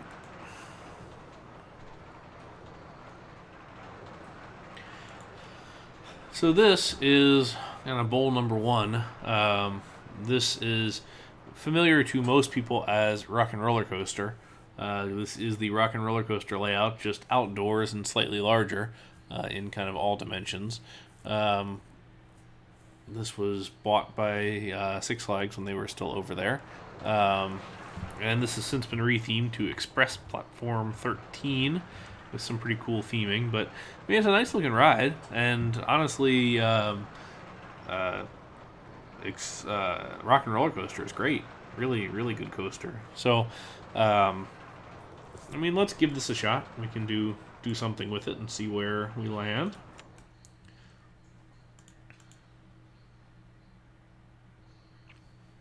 It's basically if they just took the entire layout and kind of hit the scale factor in CAD and said a little bit larger.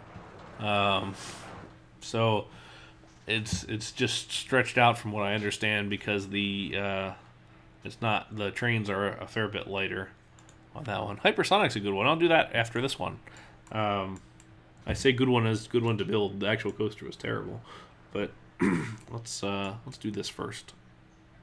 There, yeah, you're right. There we go. But I could be wrong on that, actually. I don't know for certain. But shit. Alright, so 7-car trains.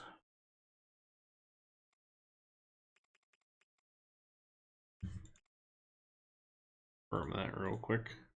Actually, Express uses 6-car trains, so let's go with that one instead. Rock and Roller Coaster uses 7. Well, yeah, Poltergeist it's a shame. Although, well, but with the not yet Hydro. Actually, Universal just asked for that one, so I will do that one next. Although, Geese, have you ridden it since they put just the lap bars? Because I mean, it's not too bad. Although I guess when you're over 5'10", you really have to get that tight Z formation in your legs to get it to fit. So I can understand that. All right. Code, go. Okay. Go with our main lift on this one. It looks more like a...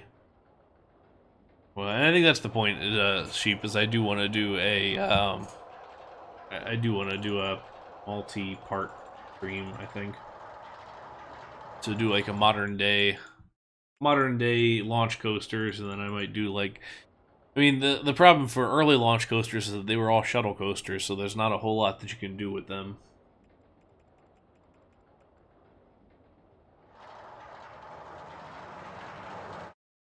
Alright. So, first thing we're going to do is this a little more space. Then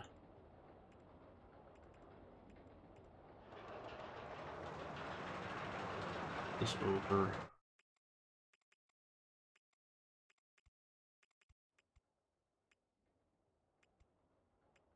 We're going to use our quarter loop.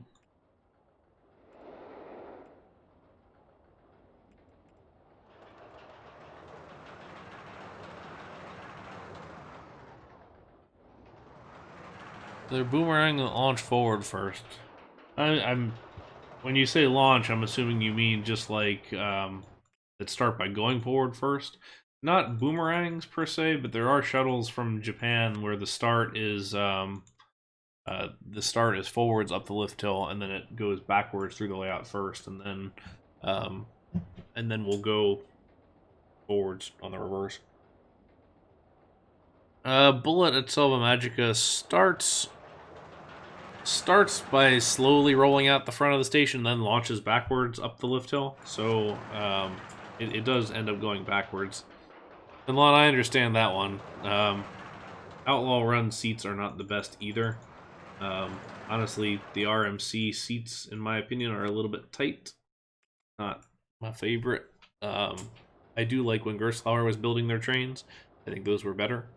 But yeah, RMC seats are tough when you're tall and just when you like your shins.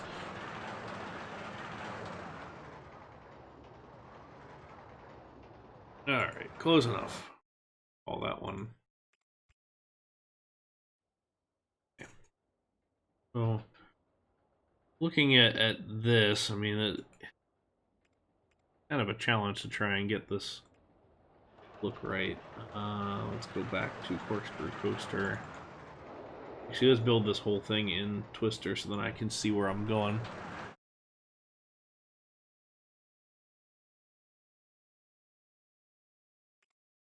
I'm yet convinced too that their products are going to hold up over time. We really haven't seen that tested yet, so I'm really curious to see how their products go over a big length of time. But yeah, I will agree, better than PTC trains. It's honestly kind of surprising to me that PTC is still in business in some cases. I mean, they've certainly done a lot for the industry in their history, but it almost feels like their time has passed, which, you know, might be kind of cruel to say, but I think it is also correct. Alright. Keep forgetting that if we're going to use the Corkscrew Coaster, we should properly not bank these.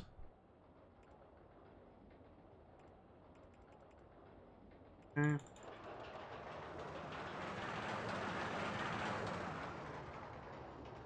The 14 height, which is fine. We can start there.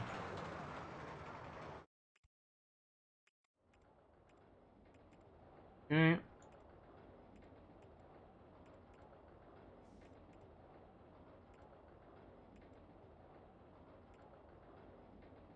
Then really, all of these are just trying to figure out how to keep this as compact as you possibly can. Like, this is already wider than I think generally you'd want to go.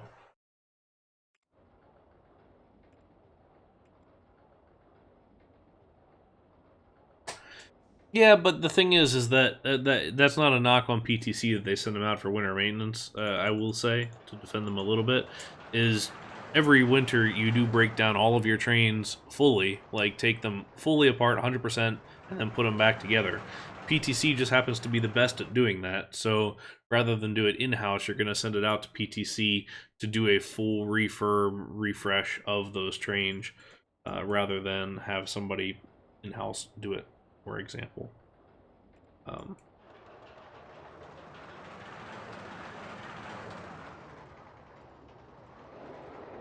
Call that our first block. Again, this is way too wide. Not something that I would recommend.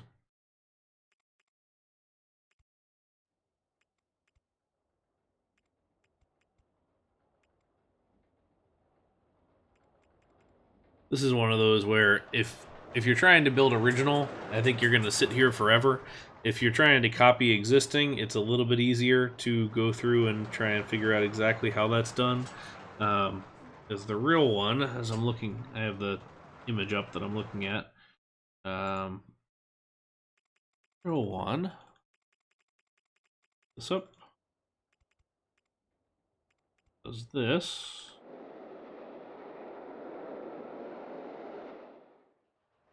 And goes around.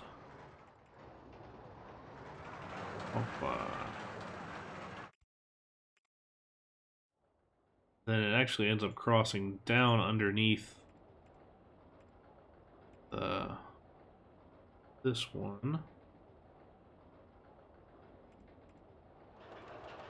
before coming up again, going all the way around this one. And see, this is why recreations are typically a bad idea. So, like, that's what it really does, before you go down kind of back this way. But we're gonna abandon that one temporarily. We may come back to that at some point, but let's go look at hypersonic.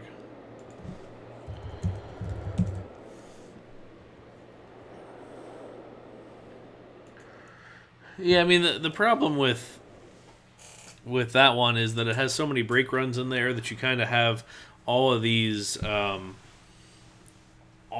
of back and forth low and underbanked corners, and there's so many brake runs on the Disney version to get all the trains up, which is fair for Disney, but I I don't feel like the ride is as good as the Premier Bowls, the outdoor ones that don't have the mid course in them. I really enjoy the just they since they're essentially just working their way down the bowl, they get faster and faster as they go, and they're just really excellent. So I am a huge fan of Joker's Jinx and Poltergeist. They're honestly some of my favorite rides in either of those parks.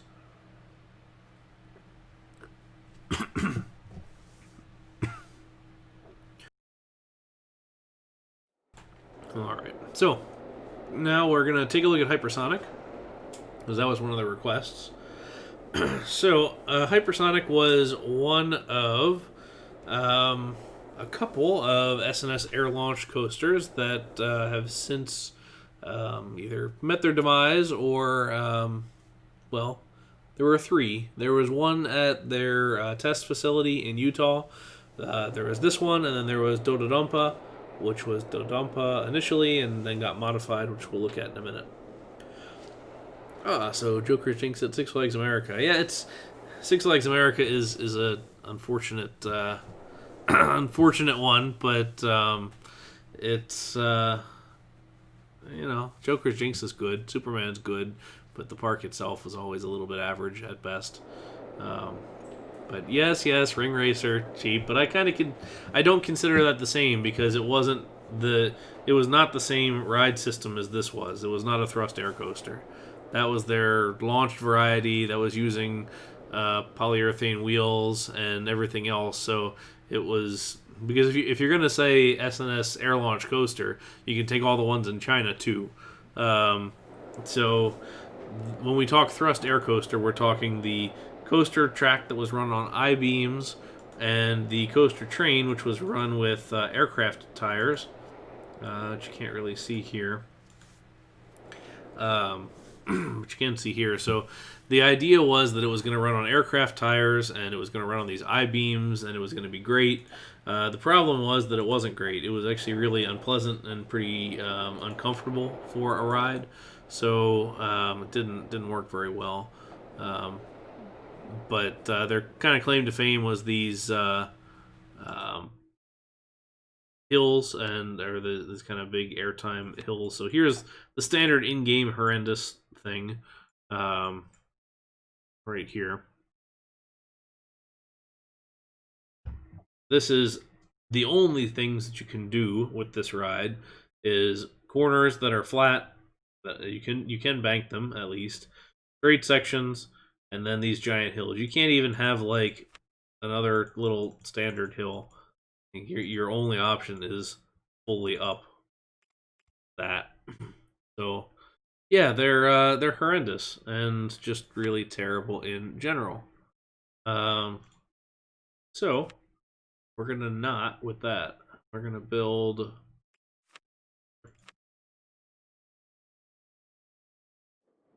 Okay.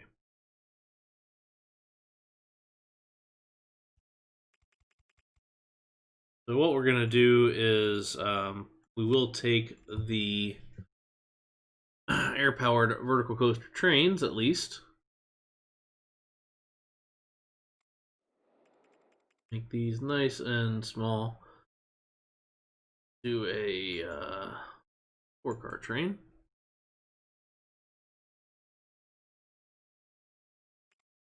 I think it's really expensive. I don't, as far as scenario play goes. I think that was always the challenge for it. And it was always such high intensity and nausea that the peeps were never real into it as far as I can remember. But that said, I don't really remember too well. So one of the one of the ways to do this kind of properly is go in here and you gotta do this with the launch right out of the station. So just do power launch without passing station, and then we're gonna put the launch speed up at like 30, and then that's gonna get the acceleration there. Because the thing with these coasters is they are the most intense accelerating coasters or fastest accelerating coasters in the world. So Hypersonic XLC was 0 to 80 in 1.8 seconds. Dododonpa in Japan was 0 to 106 at the time in 1.8 seconds, and then they redid it, pulled out the big top hat element and put in a giant loop, and now it goes 0 to 111.8 miles per hour in 1.8 seconds, which was absolutely incredible. And I did get to ride the Dododonpa with the loop, and I mean, it just feels like you get hit by a truck. It's so incredibly fast. It's wild, like absolutely crazy. So, highly recommended if you ever get the chance. So the cool thing here is if you do the power launch mode as you do, you can kind of see how it comes out of the station with some speed already, and then it'll take off from there. So you can do this in a lot shorter of a distance, and especially if you want a fast launch here, we do.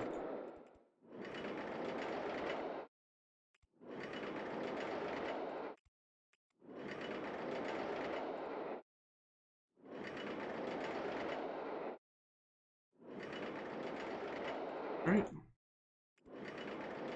So we're gonna go in a little bit of roll.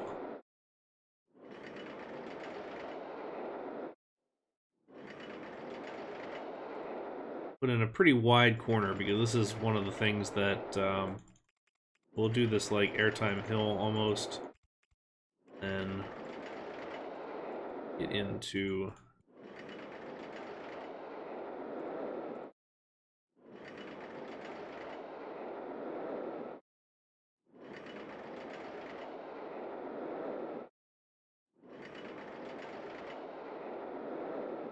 so. This is another one of those excuses to put flat bits between the corners just to stretch it out a little bit. As far as track type goes, if you're using the right pieces, I would kind of recommend Junior Coaster track because it's got that I-beam nature to it, so that may be the best option.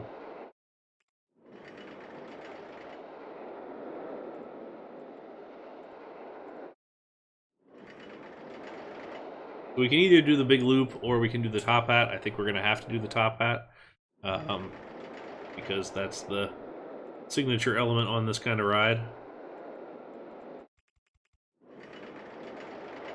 Yeah, you know, it's funny. I mean, you wouldn't have thought Junior Coaster, I guess, but if you look at it, let's change it over. Where is it? Junior. It looks right. The closest one.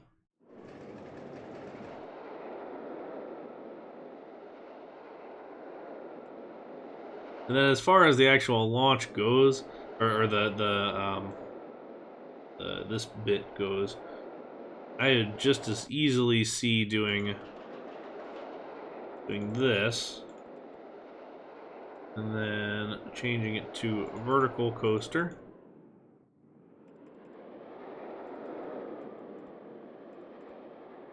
And getting up and over the hump this way.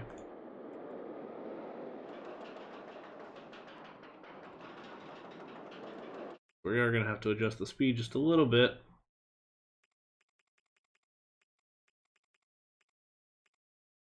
See how it works.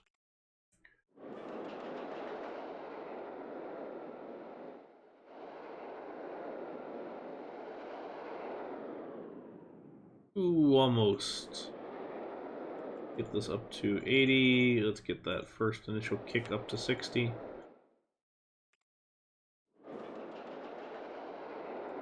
It loses speed quickly, which is understandable.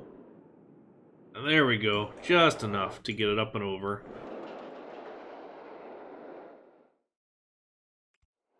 Now we can kind of go back to Junior, and then we have a little top on there just so you can kind of see what it's doing. Golden Twister.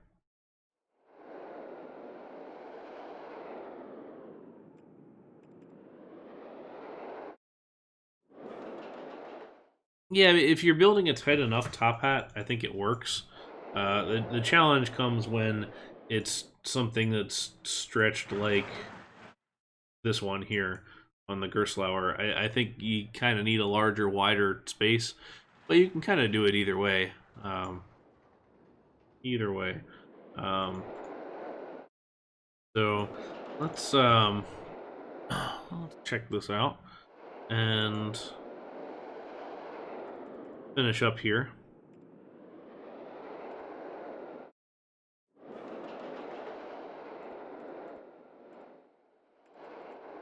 So it's really not a huge. You're not doing a whole lot as far as the layout goes. Um, it doesn't do much. We will put an extra station in there just because we do want the capacity for it.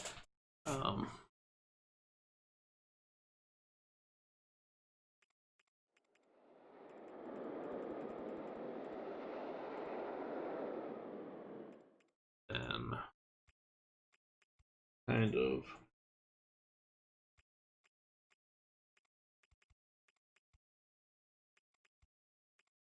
and do something interesting as interesting as you can get with this kind of a ride. Let's make this continuous circuit again so I can just see what pacing I've got toward the end here. Oh shoot, we need powered launch.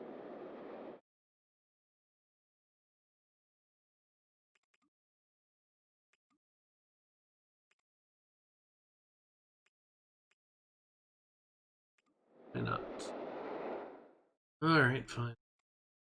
Have to figure it out and guess on our own what we can do here at the end. Which I think it's slowed down just enough that we can probably do like a... I kind of want to do like a figure 8 here at the end, which feels a little bit tight, perhaps. But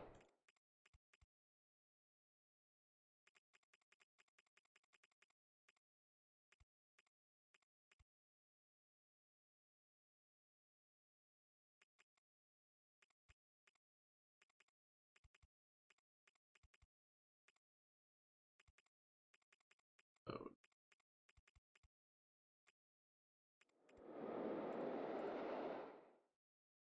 Yep. Probably want a little more brake run than this, typically, but I think this is gonna work just fine. Let's give it 3 trains, although we only have 3 blocks. Make this last one block.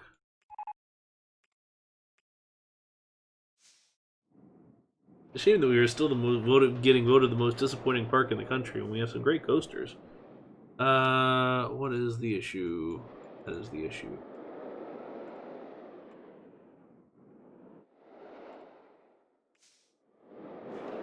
Alright, so there we go.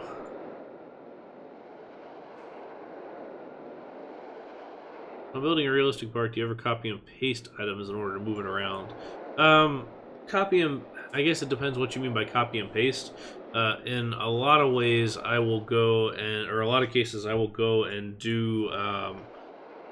use scenery to... or use a ride to save scenery around it, and then rebuild the ride elsewhere, since there isn't a proper copy and paste function in the game. So that's kind of the best thing that I use at this point, which is helpful when you have to move a bunch of stuff around. But for the most part, I just build from scratch the whole time. I didn't even notice that the the side effect of having our launch station means that we launch from 60 miles an hour into the other station there. But that's okay. Let's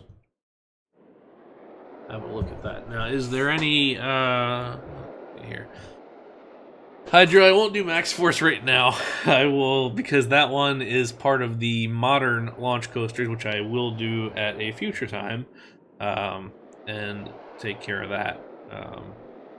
But yeah, at least the train is empty. But so it's good. Strong launch, strong brakes. It's fine.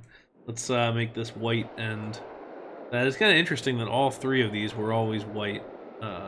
They didn't really get any different.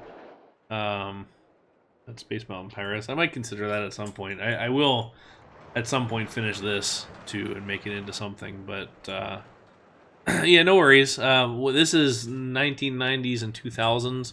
I am gonna do like a post 2008 or so. I don't know, somewhere around there, when we're getting into like the more interesting premiere stuff, the Max Forces of the world, the mock rides things, and you know, all those kind of bits. So definitely a lot to check out there, but so we will take a look. But I think, you know, since we've covered a pretty good amount of this, I think we might call it a day.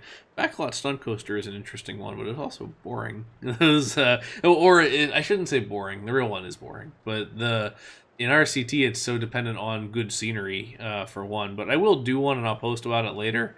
I think it might be lousy to watch me build it on stream, but I think that's that might end it for today.